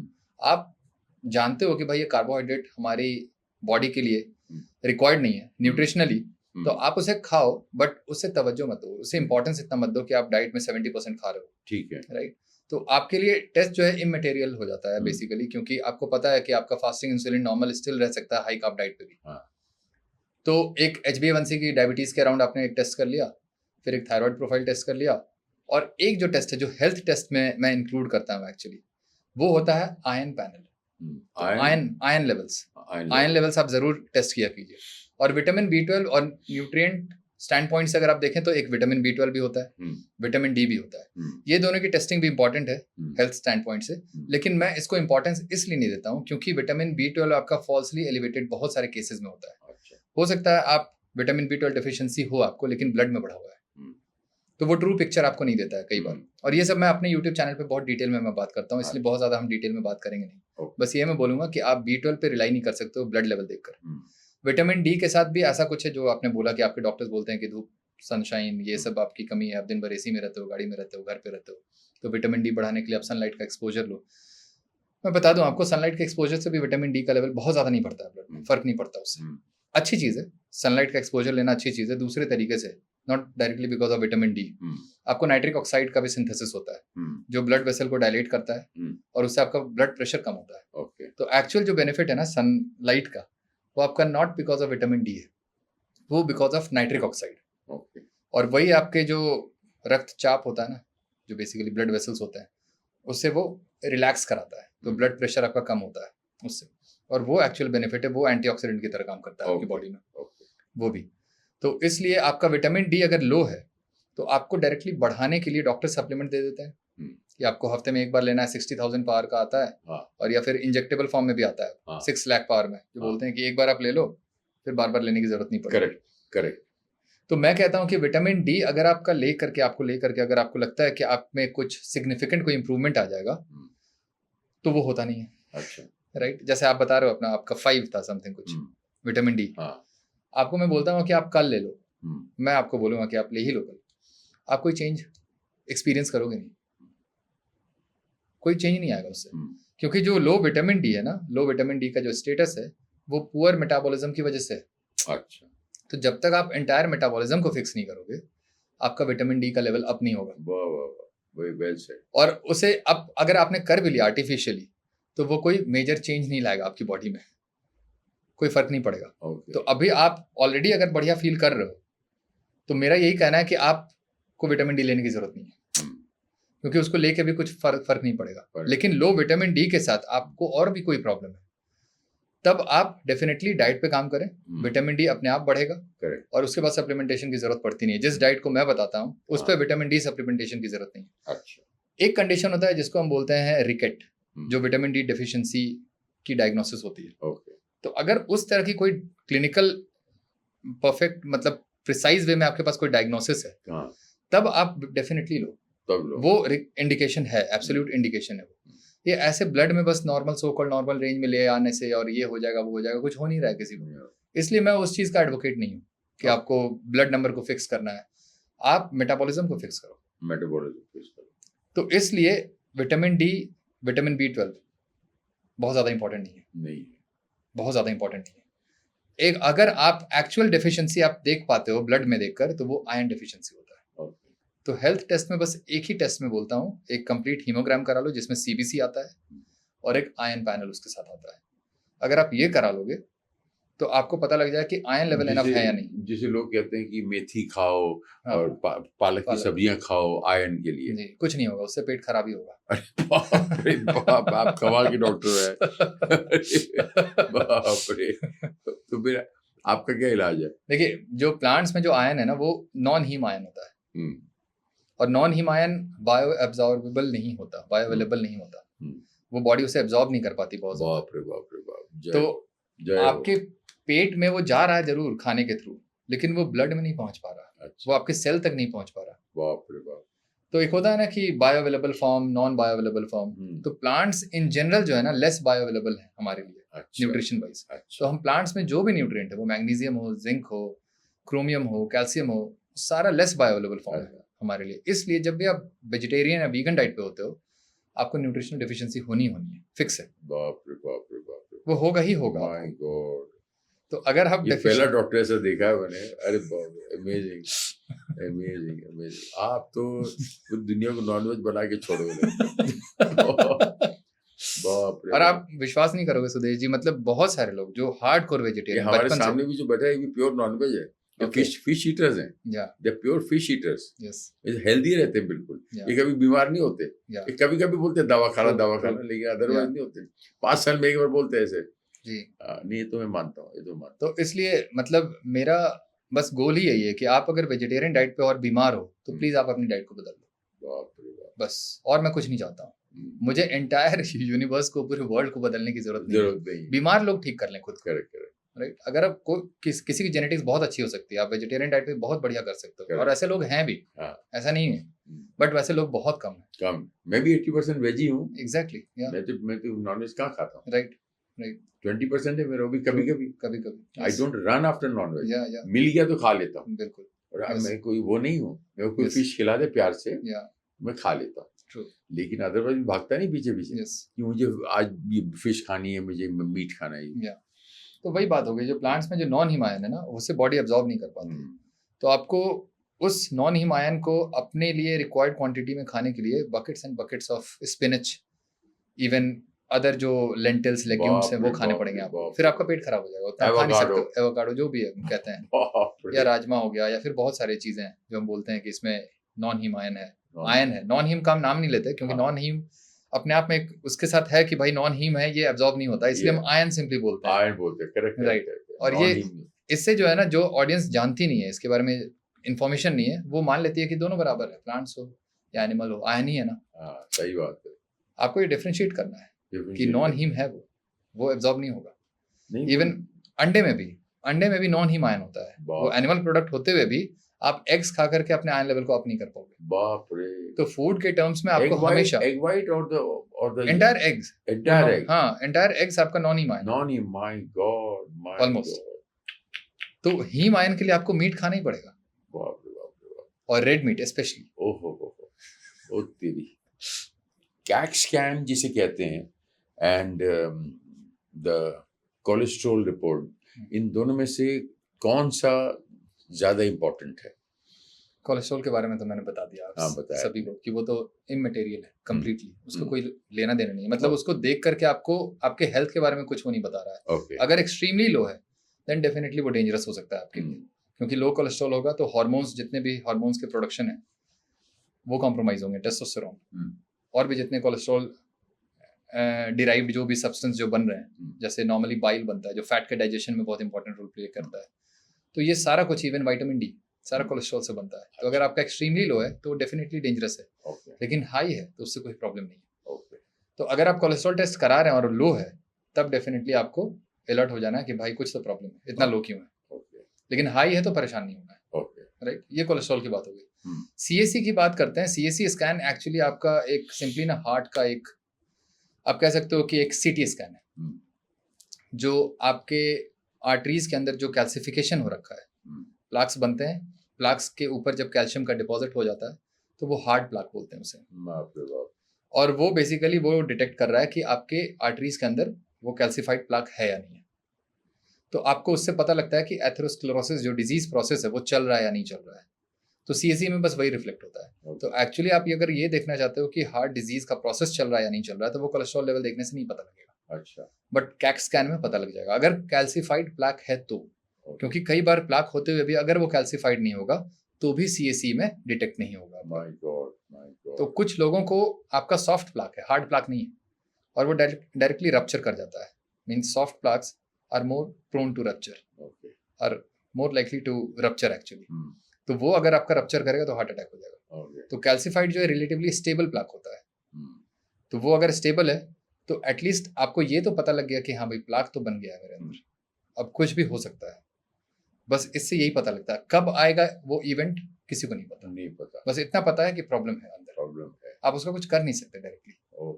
बट आप स्टिल अपनी डाइट को बदल सकते हो, क्योंकि प्लाक का जो प्रोग्रेशन है वो उसी पुअर डाइट पे हुआ था। तो आप डाइट चेंज करोगे, डाइट से सॉल्यूशन है उसका। एग्जैक्टली।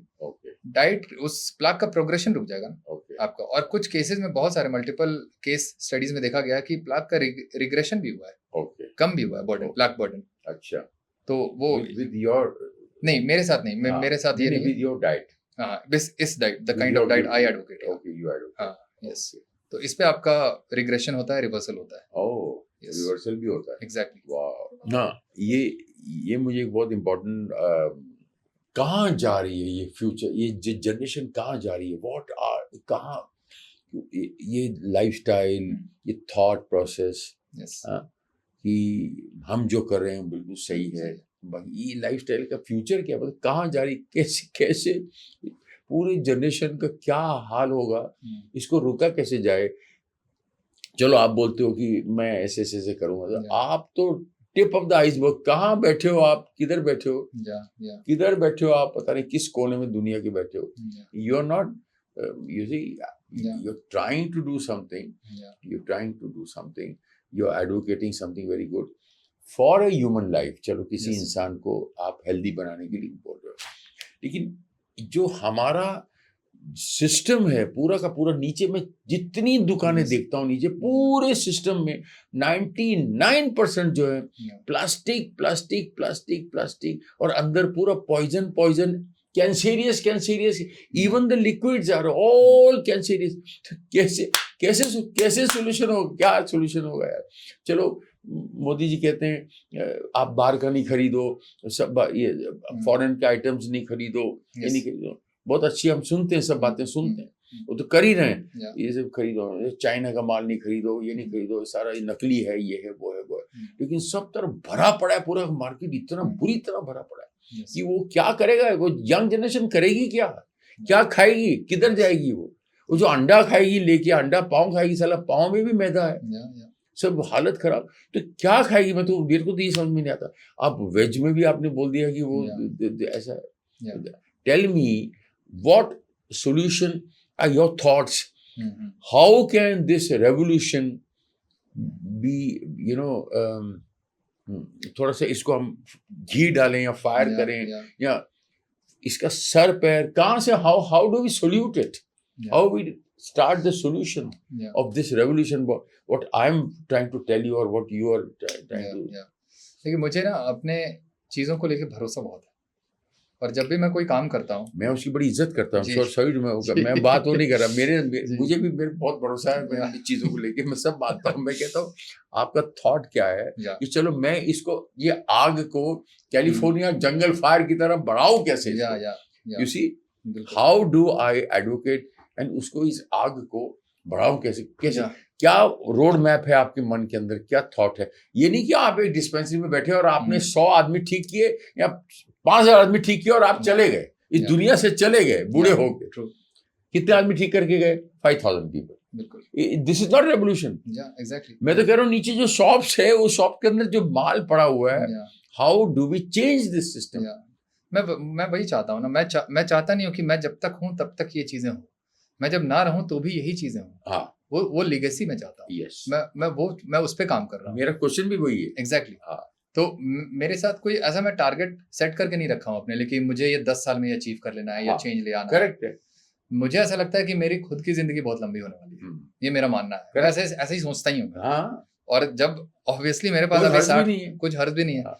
आपके पास जब 60 साल 70 साल और हैं अभी हाँ। जीने को, तो अरे क्यों मैं बोलता हूँ 500 साल है यार। बिल्कुल, हाँ, इंसान उस जमाने में जीते ही थे। जीते ही थे, एग्जैक्टली। हमारा Yes. साइज भी डिफरेंट था। Yeah. We were all 6 foot 8 Exactly. Foot के आदमी थे। Yeah. भीम, मिस्टर भीम जी के पैर इतने बड़े, हमें पत्थर पे देखे इंप्रेशन मैंने वो Yeah. किश्तवाड़ के पास जम्मू में, वो उस गांव में जहाँ स्नेक्स, बहुत सांप ही सांप होते हैं, वो सांपों की नगरी, Yes. वहाँ पत्थर पे भीम के पैर, Yeah. इतने बड़ा पैर इतना बड़ा, बताइए तो आदमी कितना बड़ा होगा, बताइए। ये तो वो नारियल के पेड़ को ऐसे हिलाते थे, नाल गिराते थे, बताओ। जैसे हम लोग वो ऊपर से बेर गिराते, शहतूत गिराते। बिल्कुल। अब वही मैं बता रहा हूँ, मैं 2022 में ना अपना चैनल मैंने क्रिएट किया, और ये मेडिकल सिस्टम से फ्रस्ट्रेट होकर के मुझे लगा कि नहीं, मुझे उसमें काम नहीं करना। बाप रे बाप, क्योंकि मुझे सर्वेंट नहीं बनना। ओहो, समझ गया मैं। हॉस्पिटल इंडस्ट्री का, मेडिकल इंडस्ट्री का, ये लोग मुझे डायरेक्ट करेंगे कि आपको ये पिल्स देना है तो देना ही है, और कोई ऑप्शन नहीं है। वो मैं नहीं कर सकता। तो मुझे लगा कि नहीं, मैं अपना चैनल बनाता हूँ, मैं जो जानता हूँ, क्योंकि मुझे पता है मैं जो जानता हूँ सही जानता हूँ, मुझे इस चीज को प्रोपेगेट करना है, और उससे अच्छा माध्यम कुछ हो ही नहीं सकता अगर आप सोशल मीडिया को यूज करते हो इस चीज के लिए। और ये अपने आप में बहुत बड़ा पावरफुल है खुद में ही। तो आप, जैसे मैं आपसे मिल रहा हूँ, फिर और भी बहुत सारे पॉडकास्ट कर रहा हूँ, और इसी तरह मैं करता जा रहा हूँ। क्योंकि जब मैंने चैनल क्रिएट किया तो 1-2 सालों तक मेरे चैनल पे कोई अटेंशन मुझे नहीं मिला। 1-2 सालों तक। अच्छा, सालों तक? हाँ, मतलब 3 सालों तक कुछ भी नहीं मिला। ये चौथा साल है मेरा बाप रे, so much patience you have। या तो मुझे लोग बोलते भी थे, यार तुम डॉक्टरी की पढ़ाई करके घर पे बैठे हुए हो, तुम क्यों नहीं तुम हॉस्पिटल ज्वाइन कर लेते हो, एक सिक्योरिटी भी हो जाएगी ना, एक इकोनॉमिकल लेवल पे भी एक सिक्योरिटी हो जाएगी, मंथली तुम्हारे पास इतना आना ही आना है। हाँ तो मैंने बोला कि यार मुझे वो सिक्योरिटी चाहिए नहीं, मुझे ऐसा लगता है कि मैं उतना ही एटलीस्ट इतना कमाई मैं घर पे बैठ के कर ले रहा हूँ, और मुझे उससे ज़्यादा पैसे की ना ज़रूरत है अभी और ना ही शौक है अभी। मुझे बस शौक इस चीज़ का है कि इस काम को मुझे बढ़ाना है, और ये काम इस जब बढ़ेगा, मुहिम को, इस मुहिम को, एग्जैक्टली को। मुहिम है, हाँ, एक्चुअली सही बोला मुहिम आपने, है, राइट, इसको काम बढ़ाना नहीं, है, राइट। और इसको बढ़ाने के लिए मुझे 5 साल लगे 10 साल लगे मुझे फर्क नहीं पड़ता है। हाँ, अगर मुझे इसके लिए कुछ भी सेक्रीफाइस करना पड़े मैं करने को तैयार हूँ, क्या लेकिन मैं बात, करूंगा यही काम। Very good, God bless you, या क्या बात है, hail hail hail Mary hail. तो मुझे बहुत लोगों ने बोला कि यार तुम ना शादी कर रहे हो ना तुम कहीं जॉब ज्वाइन कर रहे हो, तुम कर क्या रहे हो, क्या सोचते हो तुम लाइफ के बारे में।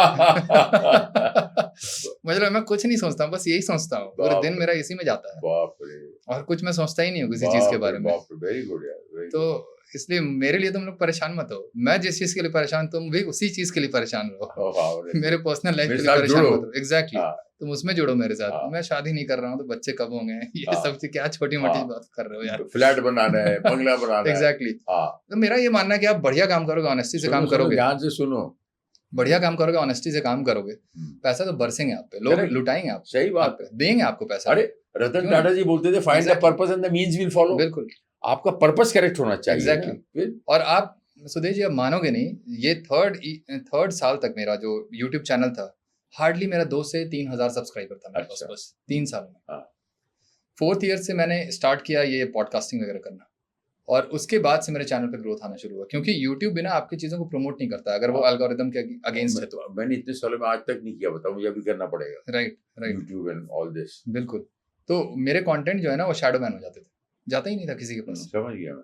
तो उसकी वजह से मुझे ये पॉडकास्ट का सहारा लेना पड़ा। अब तुम कैसे रोकोगे मुझे? हाँ, अब कैसे रोकोगे? सही बात है। अब देखिए, अब ये वाइल्ड फायर है। यस, अब ये लास्ट 6 to 8 मंथ में मेरे पास 10,000 से ज्यादा सब्सक्राइबर मेरे बढ़ गए हैं। वाह वाह वाह, और अभी डेली बेसिस पे 500 to 700 सब्सक्राइबर्स बढ़ रहे हैं मेरे चैनल क्या पे। बात है, क्या बात है। तो इससे कॉन्फिडेंस आता है। और जब ये नहीं भी हो रहा था ना, तो मैं बड़ा आराम से बैठा रहता था कि ये होना ही आज ना होगा, वो होगा, कैसे नहीं होगा।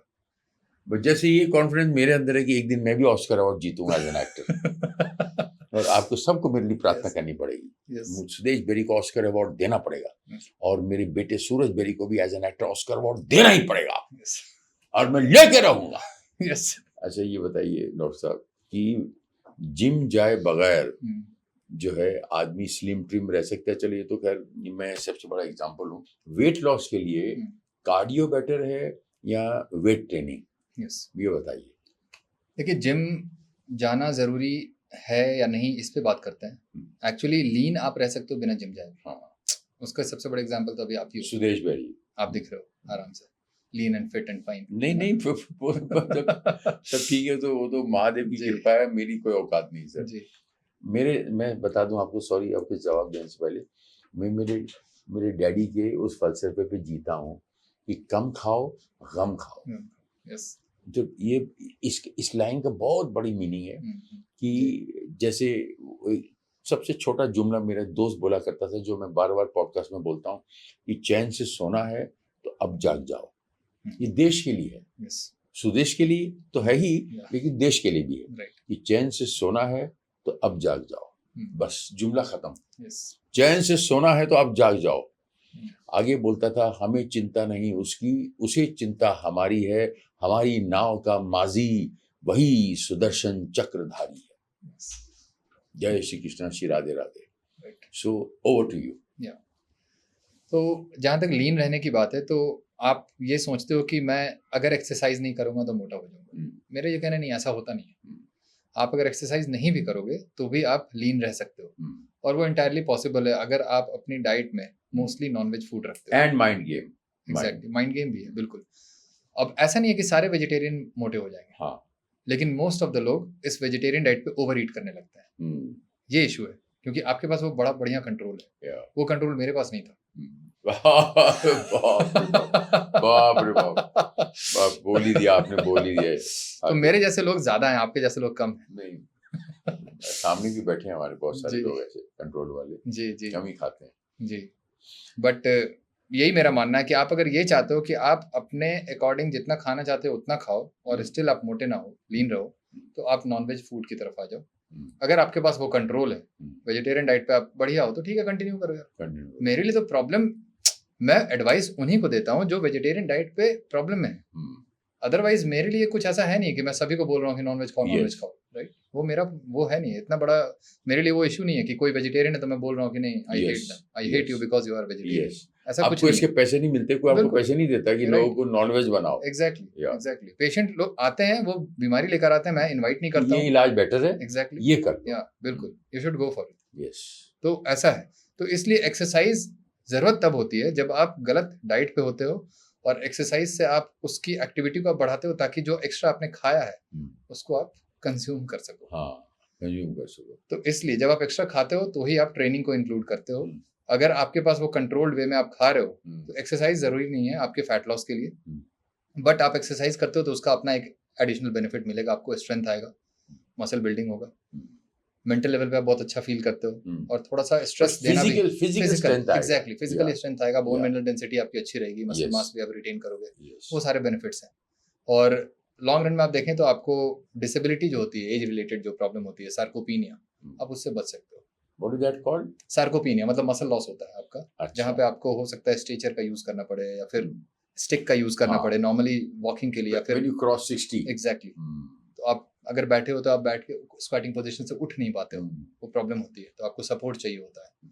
तो वो सब विदाउट सपोर्ट, आप विदाउट असिस्टेंस, मैंने जापानीज डॉक्टर को बोलते सुना था कि when you cross 60 या and when you sit on a chair, if you want to check या how fit you are, right, so you just sit on in this position and then you stand without any support. You Yes. stand on this one leg without any support. Yes, And if you can stand aram se, then you're a fit man या right, after 60 true true, in this thing. Yes, So I checked it. या So I could do this. Yes, excellent, So you do this with your this one feet या and then you do with the other feet. Yes, आप ऐसे करके, अभी मैं तो ऐसे करके खड़ा हो रहा हूँ ना, या क्योंकि ये मेरे सामने ये है, ट्रू, ये भाई साहब है, या तो otherwise if you just stand without any support, yes, so that means you're a fit person. Exactly. तो ये जो मसल्स होते हैं ना, प्रॉक्सिमल मसल्स बोलते हैं हाँ। जैसे ग्लूट्स का मसल्स, या फिर, तो वो बात हो गई एक्सरसाइज का। मैं तभी एक्सरसाइज में बोलता हूँ कि आप करो, लेकिन फैट लॉस के लिए आपको जरूरी नहीं है, हाँ, लेकिन अच्छा, आप अगर करोगे तो डेफिनेटली वो रिजल्ट देगा वो, हाँ, लेकिन रिक्वायरमेंट नहीं है, it will help you. It will help you Help you, definitely, लेकिन नेसेसिटी नहीं है वो। Necessity. और एक सवाल पूछा था आपने हाँ। इसके बाद, ट्रेनिंग, हाँ, हाँ, cardio yes. maintaining. Yeah. तो फैट लॉस के लिए या हो, या फिर मसल बिल्डिंग हो, या फिर इन जनरल मेटाबॉलिक हेल्थ के लिए हो, हाँ। हमेशा वेट ट्रेनिंग ही अच्छा होता है। कार्डियो तो करना ही नहीं चाहिए। Okay. कार्डियो तो मैं मना करता हूँ लोगों को कि Okay. मत भागो, मत साइकिलिंग मत करो, ट्रेडमिल मत करो, मसल लॉस होता है इससे, अच्छा, बिल्कुल नहीं करना चाहिए। अच्छा, तो आप एक तरफ बोलते हो कि आपके पास मसल मास ज्यादा होना चाहिए हाँ। मेटाबॉलिक हेल्थ के लिए, हाँ। और दूसरी तरफ आप वैसी एक्टिविटी करते हो जो मसल लॉस को प्रमोट करता है। ये पहला डॉक्टर देखा मैं जो कहते कार्डियो मत करो। मत करो, Very exactly. good. I like it. I like it. ऐसा कुछ होता नहीं है। लोग मानते हैं कि कार्डियो करने से हार्ट हेल्थ इंप्रूव करता है। आप कोई भी ट्रेनिंग करते हो ना जो आपके लिए स्ट्रेसफुल है, उससे आपको हार्ट को बेनिफिट मिलेगा, एंटायर बॉडी को बेनिफिट मिलेगा, क्योंकि वो एंटायर इवेंट आपका स्ट्रेसफुल था। और ट्रेनिंग का बेनिफिट तब आता है जब आप स्ट्रेस से रिकवर करते हो। और जितने भी कार्डियो जो ट्रेनिंग है, जोन 2 ट्रेनिंग जिसे हम बोलते हैं, मॉडरेट स्पीड में आप भागते रहते हो घंटों तक, वो आपके लिए क्रॉनिक फटीग का फॉर्म बन जाता है। ओहो, बॉडी रिकवर नहीं कर पाती है, और इसकी वजह से इंजरीज का भी रिस्क होता है लॉन्ग रन में, ओहो, और मसल लॉस भी होता है। तो मेरा ये मानना है कि स्ट्रेसर जो आप स्ट्रेसर दे रहे हो ना बॉडी को, वो एक्यूट फॉर्म में दो, दिया शॉर्ट इंटरवल के लिए, और देन बॉडी को अलाउ करो रिकवर करने के लिए। वाह। आप क्या करते हो? मैराथन रनिंग करते हो। अभी बहुत ये सब ना पॉपुलर हो रखा है, मैराथन हाँ, रनिंग, और ये हाँ। सब 10-10 किलोमीटर 20-20 किलोमीटर हाँ। लोग भाग रहे हैं। ट्रेडमिल पे। बिल्कुल सही नहीं है वो, बिल्कुल डेट्रीमेंटल है वो हेल्थ के लिए, कार्डियो हेल्थ के लिए भी। बाप रे बाप रे वो बाप। करना ही नहीं चाहिए। My God. वाह। आप एक्चुअली वो काउंटर प्रोडक्टिव है वो आपकी बॉडी के लिए, वो आप अच्छा कुछ नहीं कर रहे हो उससे। जितने जिम ट्रेनर है सब आपके पीछे पड़ जाएंगे सब। हाँ, वो तो मेरे पास, मैं एक्चुअली मेरी बातों को कोई समझता ही नहीं है। मैं जिस तरह से मैं बता रहा हूँ ना, क्योंकि ये कन्वेंशनल आइडिया नहीं है ना, नहीं है। तो इसलिए एक्सेप्ट करने में लोगों को सालों लगेंगे अभी, यस। बट करना ही पड़ेगा, वो एक्सेप्ट करेंगे ही लोग। और एक कहते हैं ना सैलाब आएगा, एक वैसा कुछ आएगा। आप देख, मुझे ऐसा अब एहसास होने लगा है। ओके।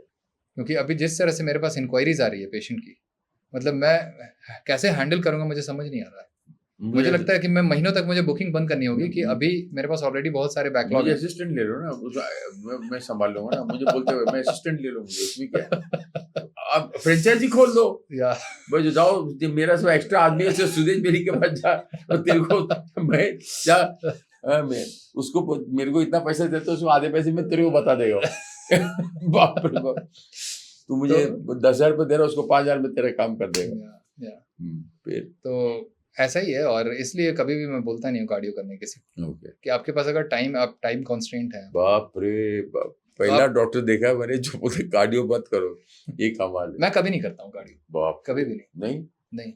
लोग बोलते हैं कि कैसे करते हैं? वार्म अप तो बेसिक जो आप कोई भी, stretching। जैसे आप वेट ट्रेनिंग भी करते हैं ना, वार्म अप हाँ। आप उसी एक्टिविटी पे लाइट वेट पे आप कर सकते हो, लाइट वेट, कोई प्रॉब्लम नहीं है। ओके, वार्म अप आपको ट्रेडमिल पे चढ़ के क्यों करना है? कोई जरूरी नहीं, कोई जरूरी कोई नहीं। जरूरी नहीं। वार्म अप आप किसी भी एक्टिविटी से कर Yes, सकते हो yes, खुद को।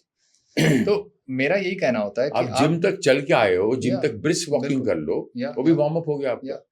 तो लोग पूछते हैं कि यार एंड्योरेंस आता है, कार्डियो करने से एंड्योरेंस आता है, स्टेमिना हाँ। कैसे बिल्डअप होगा? हाँ, अगर मैं तुम्हें अभी दौड़ा दूंगा तो तुम मेरे से जीत नहीं पाओगे। मैं कहता हूं डेफिनेटली नहीं जीत पाऊंगा यार, वो मेरे प्रैक्टिस में नहीं है, और ना ही मुझे जीतना है तुमसे। सही बात है। वो हेल्थ गोल में नहीं आता ना। हाँ। अगर आप 12 किलोमीटर डेली भाग रहे हो हाँ। नॉन स्टॉप, तो ऐसा कौन सा हेल्थ गोल है जो आप अचीव कर लिया उससे? सही बात। आपके पास वो स्किल आ गया 12 किलोमीटर भागने का, हाँ। आपके पास वो फिजिकल कैपेसिटी आपकी बढ़ गई क्योंकि आप डेली कर रहे हो, वो आपका स्किल्ड वर्क में आ गया। वो मुझे नहीं स्किलफुल होना है उस चीज में, राइट? मुझे हेल्दी रहना है। आप जिस चीज की बात कर रहे हो ना, वो फिटनेस की बात कर रहे हो। हाँ। मैं हेल्थ की बात कर रहा हूँ। तो फिटनेस तो किसी भी चीज में जब आप करोगे रेगुलरली, आपकी बॉडी उसके लिए अकस्टम्ड हो जाएगी, आप वो काम करने लगोगे। तो मैं बोलता हूँ कि मैं जितने वेट्स उठा सकता हूँ तुम नहीं उठा सकते हो, तो इसकी कोई बात नहीं है ना। हाँ, सही बात है। तो आप वहां पे वीक हो, मैं कहीं पे वीक हूँ, तो आप भी कहीं पे वीक हो। तो आप हर कुछ नहीं कर सकते। सही बात। लेकिन हेल्थ के लिए जो एक बेसिक जो पिलर है जो आपको फॉलो करना है, वो वेट ट्रेनिंग, और उसके अलावा आपको थोड़ा सा कार्डियो ऐड करना है तो आप कर लो। उससे आपका मसल मास नहीं जाएगा, लेकिन आप डेली बेसिस पे कार्डियो करके आप अगर ये सोच रहे हो कि मैं हेल्दी रहूंगा ज्यादा, तो आप हेल्दी नहीं रहोगे, उससे नुकसान पहुंचेगा आपको। जैसे हर एक्टर हर रोल नहीं कर सकता। Exactly, true. तो आपको हर जगह क्यों फिट बैठना है? राइट, क्योंकि ह्यूमन बॉडी उस तरह से डिजाइन भी नहीं है मैराथन रनिंग के लिए। Long distance runners, we are not long distance runners. Exactly, वो पतले होते हैं। एग्जैक्टली, जो 10,000 भागते हैं। एग्जैक्टली, देखो मसल मास होता ही नहीं उनके पास, हाँ। और उनके पास कार्डियक इवेंट ज्यादा होते हैं उनको, मैराथन रनर्स को, स्प्रिंटर्स को नहीं होते हैं। नहीं होते। तो चीता है, टाइगर्स है लॉन्ग डिस्टेंस रनर्स, हम लोग नहीं है। ये हम नहीं, हम लोग उस तरह से कभी भी लॉन्ग डिस्टेंस लाइन भी नहीं है। लाइन भी नहीं है, एग्जैक्टली। वो तो दूसरे को भगा के खुद दूसरे का छीनता है वो।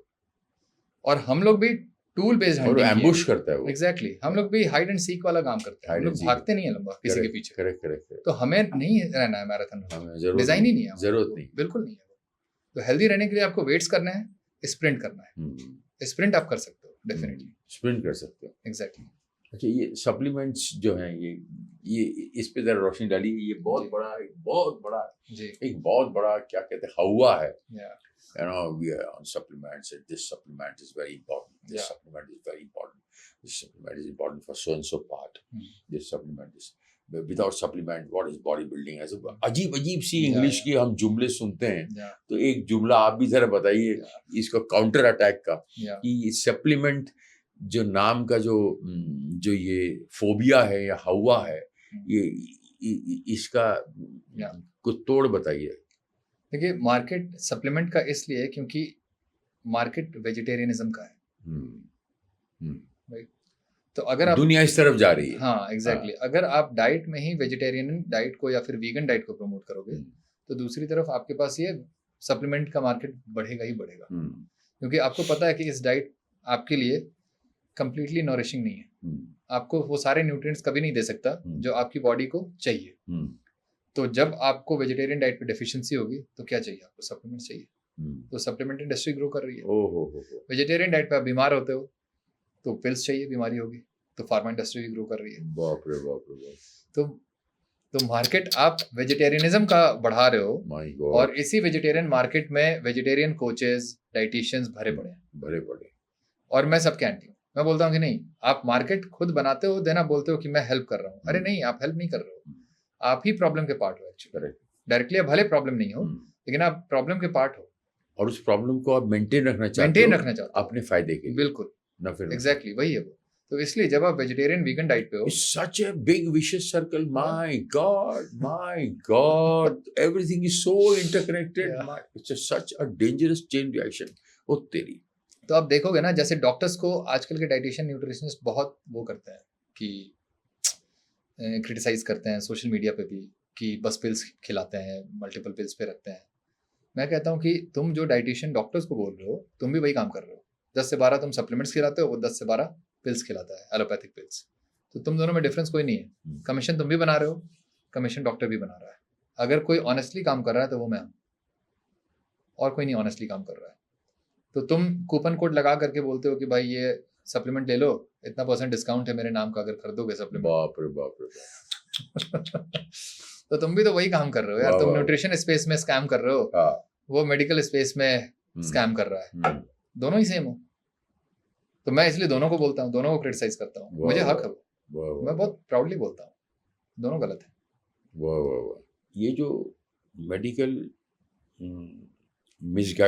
मिसगाइडेंस होती है जो ऑडियंस को, जो किसी मासूम से आदमी को डॉक्टर उल्लू बनाता है, बड़े प्यार से उल्लू बनाता है, ये इसका कोई इलाज आपकी नज़रों में है? मुझे ऐसा लगता है इलाज तो मैं कर ही रहा हूँ अपने लेवल पे, जो भी कर सकता हूँ मैं इंडिविजुअली। ये मास लेवल में कन्वर्ट हो जाएगा कुछ सालों में, क्योंकि हर लोग अगर अवेयर हो जाए तो उनको पता चल जाएगा कि भाई किस चीज़ से हम डॉक्टर्स की कन्वेंशनल मेडिकल सर्विस को हम अवॉइड कर सकते हैं। मैं ये नहीं कहता हूँ कि डॉक्टर्स बहुत बुरे हैं, बहुत गलत काम करते हैं। मैं ये कहता हूँ कि डॉक्टर्स की जो मैनेजमेंट है क्रॉनिक डिजीज को लेकर के, वहां पे प्रॉब्लम है। एक्यूट मेडिकल कंडीशन जब भी होगा, आपका वही डॉक्टर मसीहा होगा, वही बचाएगा आपको। Correct, right. उससे बेहतर और भी किसी भी मेडिकल सिस्टम में इलाज नहीं है। जैसा एलोपैथिक में आपको आयुर्वेदा वाला नहीं बचाएगा, होम्योपैथी वाला नहीं बचाएगा, एलोपैथी वाला ही बचाएगा इमरजेंसी मेडिकल सर्विस में जो आता है। बट वो कंडीशन भी तभी डेवलप होती है जब आप क्रॉनिक डिजीज को मेंटेन करते हो सालों सालों तक। तो आप अगर क्रॉनिक डिजीज को मेंटेन कर रहे हो तो डेफिनेटली आप लैंड करोगे उस आईसीयू में। Correct, right. तो आप क्रॉनिक डिजीज को मेंटेन मत करो, आप उसे फिक्स करो डाइट बदल करके। और डॉक्टर का जो मैनेजमेंट है, पॉलीफार्मेसी वाला जो मैनेजमेंट उनका चलता है कि 10 से 12 पिल्स सिम्टोमेटिक वे में वो दिए जा रहे हैं सिम्टम्स को कम करने के लिए, उससे आप बच सकते हो। और जब आप उससे बचोगे तो डेफिनेटली इमरजेंसी मेडिकल सर्विसेज की भी आपको जरूरत नहीं पड़ेगी। ओके। लेकिन उसके बाद भी अगर कुछ पेशेंट्स हैं जिनको जरूरत कभी कभी पड़ती है और पड़ सकती है, तो डेफिनेटली आप जाइए। तो मेरे से लोग वही बोलते हैं कि यार तुम मेडिकल सिस्टम में अगर मैं तुम्हें इतना फंड दूं तो तुम क्या खोलना चाहोगे, किस तरह के हॉस्पिटल बनाना चाहोगे? मैं बोलता हूँ मैं हॉस्पिटल क्यों बनाना चाहूँगा यार, मैं तो प्रिवेंटेटिव मेडिसिन प्रैक्टिस कर रहा हूँ। तो मेरा तो टारगेट कुछ ऐसा है, मेरा गोल कुछ ऐसा है कि उससे हॉस्पिटल कम हो जाएगा आने वाले समय में, जरूरत ही नहीं पड़ेगी ना। तो हॉस्पिटल जो एक फार्मा फूड और एक हॉस्पिटल इंडस्ट्री का एक कॉम्प्लेक्स है, ट्रायड है ये बेसिकली। राइट। गलत फूड दिया जा रहा है आपको, उस गलत फूड पे आप मेडिसिन खा रहे हो, उस मेडिसिन को खाते हुए आप हॉस्पिटल पहुंच रहे हो। तो ये ट्रायड है। तो ये जो ट्रायड कॉम्प्लेक्स है, इसको आप तोड़ोगे कैसे? किसी एक चीज को आप ठीक कर लो, और किसी एक चीज को ठीक करने में जो फाउंडेशन है आपका फूड को ठीक करोगे, मेडिसिन की जरूरत नहीं पड़ेगी। चेन टूट जाएगी, तो वो अपने आप ठीक हो जाएगा। इसलिए आप देखो कि हॉस्पिटल खोल रहे हैं, डॉक्टर्स इतने बन रहे हैं हर साल, लेकिन जो डिजीज का जो बर्डन है वो बढ़ता जा रहा है। वो कम नहीं हो रहा कभी, क्योंकि मेरी तरह प्रैक्टिस करने वाले लोग हैं नहीं क्रॉनिक डिजीज को। आम आदमी को ठीक नहीं कर रहे, वो कहते हैं उनको खराब ही रहने दो, हम अपना अरेंजमेंट रखें। Exactly. आप आइए, हमको पैसा दीजिए, हम पैसे वाले बन जाए और आप मरते जाइए। क्योंकि हॉस्पिटल में आप जब रहोगे, मैं भी अगर हॉस्पिटल खोलूंगा ना, तो मैं भी यही चाहूंगा कि पेशेंट आए मेरे हॉस्पिटल। यस, नेचुरली, वो बिजनेस भी है। तो मैं हॉस्पिटल में रह चुका हूँ, रेजिडेंसी करके देख चुका हूँ। आईसीयू में जब पेशेंट्स नहीं आते थे ना, तो डॉक्टर्स परेशान हो जाते थे, मैनेजमेंट परेशान हो जाता था, क्या हो गया कि पेशेंट नहीं आ रहा है। मतलब लिटरली उनको चाहना पड़ता है कि प्लीज बीमार हो। माय गॉड, यही है। तो वो बीमारी चाहते हैं डॉक्टर, ऐसा नहीं है वो नहीं चाहते हैं, क्योंकि वो उसी सिस्टम के अंदर है, वो चाहेंगे आप बीमार पड़ो। किसी का मरना, दूसरे की खुराक। एग्जैक्टली, वो चीज है। My God, my God, my God. एक ने कही, दूसरे ने मानी, नानक कहें दोनों ब्रह्म ज्ञानी। बाप रे बाप। ओ गॉड, ओ गॉड, ओ गॉड, ओ गॉड। कि समझ में नहीं आता कि इसका आदि क्या है, इसका अनादि क्या है। आप क्या बोलते हो? सुश्रुत ने सबसे पहला ऑपरेशन बिना एनेस्थीसिया के किया था, सुश्रुत ने जी। आप क्या बोलते हो इसके बारे में? आप बिना एनेस्थीसिया के डाइट से ऑपरेशन कर सकते हो? नहीं, मैं ये सब क्लेम नहीं करता हूँ कभी। नहीं। बिल्कुल नहीं, क्योंकि देखिए सर्जरी, मैं कभी ये नहीं कहता हूँ कि आपको मैं सर्जरी से बचा लूंगा या फिर आपको सर्जरी कराने की जरूरत नहीं पड़ेगी अगर आप डाइट ये फॉलो करोगे तो। मैं मेडिकल कंडीशन को ध्यान में रखते हुए एडवाइस करता हूँ कि आपको अभी सर्जरी के लिए जाना है या फिर अभी आप अवॉइड कर सकते हो, अभी आप you can easily defy the surgery at the moment.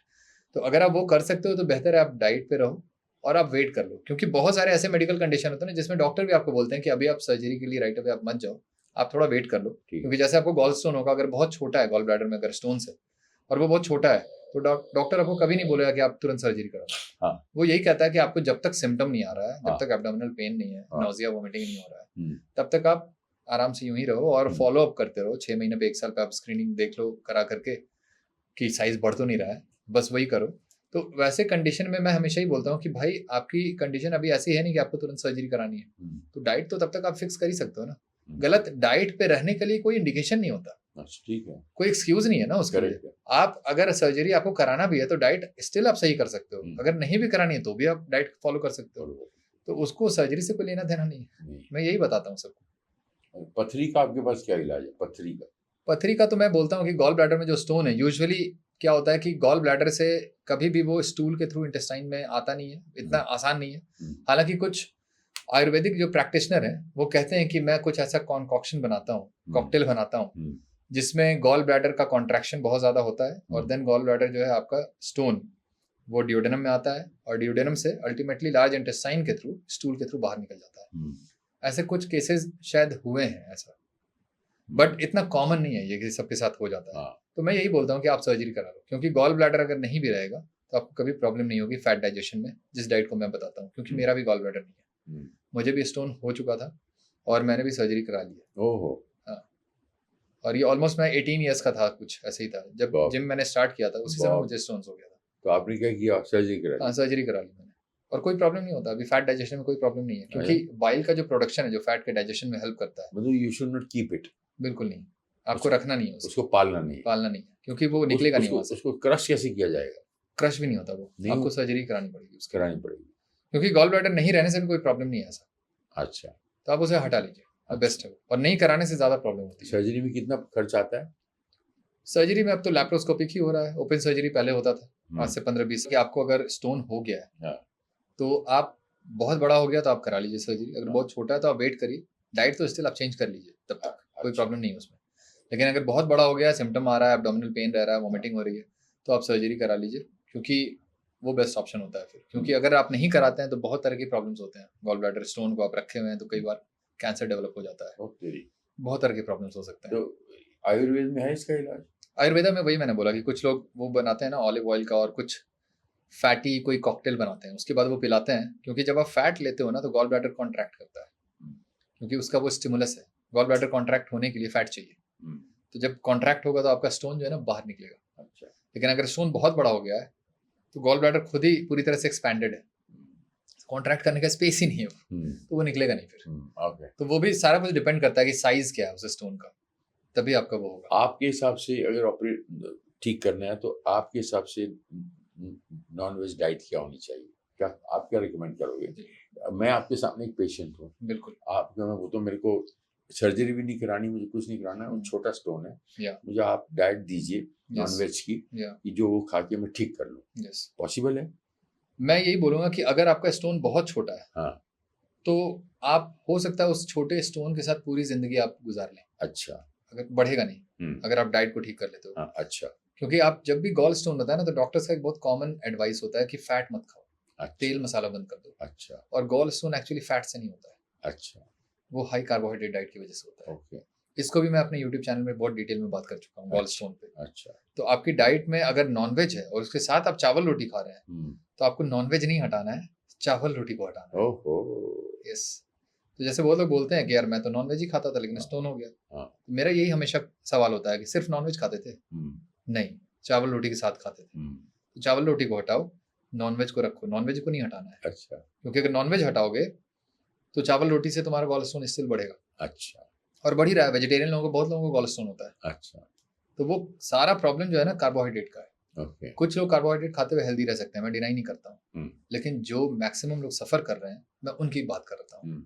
और उनके लिए यही एडवाइस होगी कि आप नॉनवेज आप खाओ तो चावल रोटी के बिना खाओ, अच्छा, वही डेफिनेटली आपकी वही अल्टीमेट डाइट है, ह्यूमन डाइट वही है। नॉनवेज खाओ, साथ में सलाद खा लो, एग्जैक्टली बाकी थोड़ा बहुत चीजें। आप वो खा सकते हो, चावल कोई रोटी प्रॉब्लम अवॉइड नहीं। कर लो। चावल रोटी अवॉइड करना है आपको, क्योंकि मेजर जो सोर्स है कार्बोहाइड्रेट का वो अनाज ही है, अनाज। सब्जी नहीं है। सब्जी में होता ही नहीं उतना ज्यादा। Okay, alright.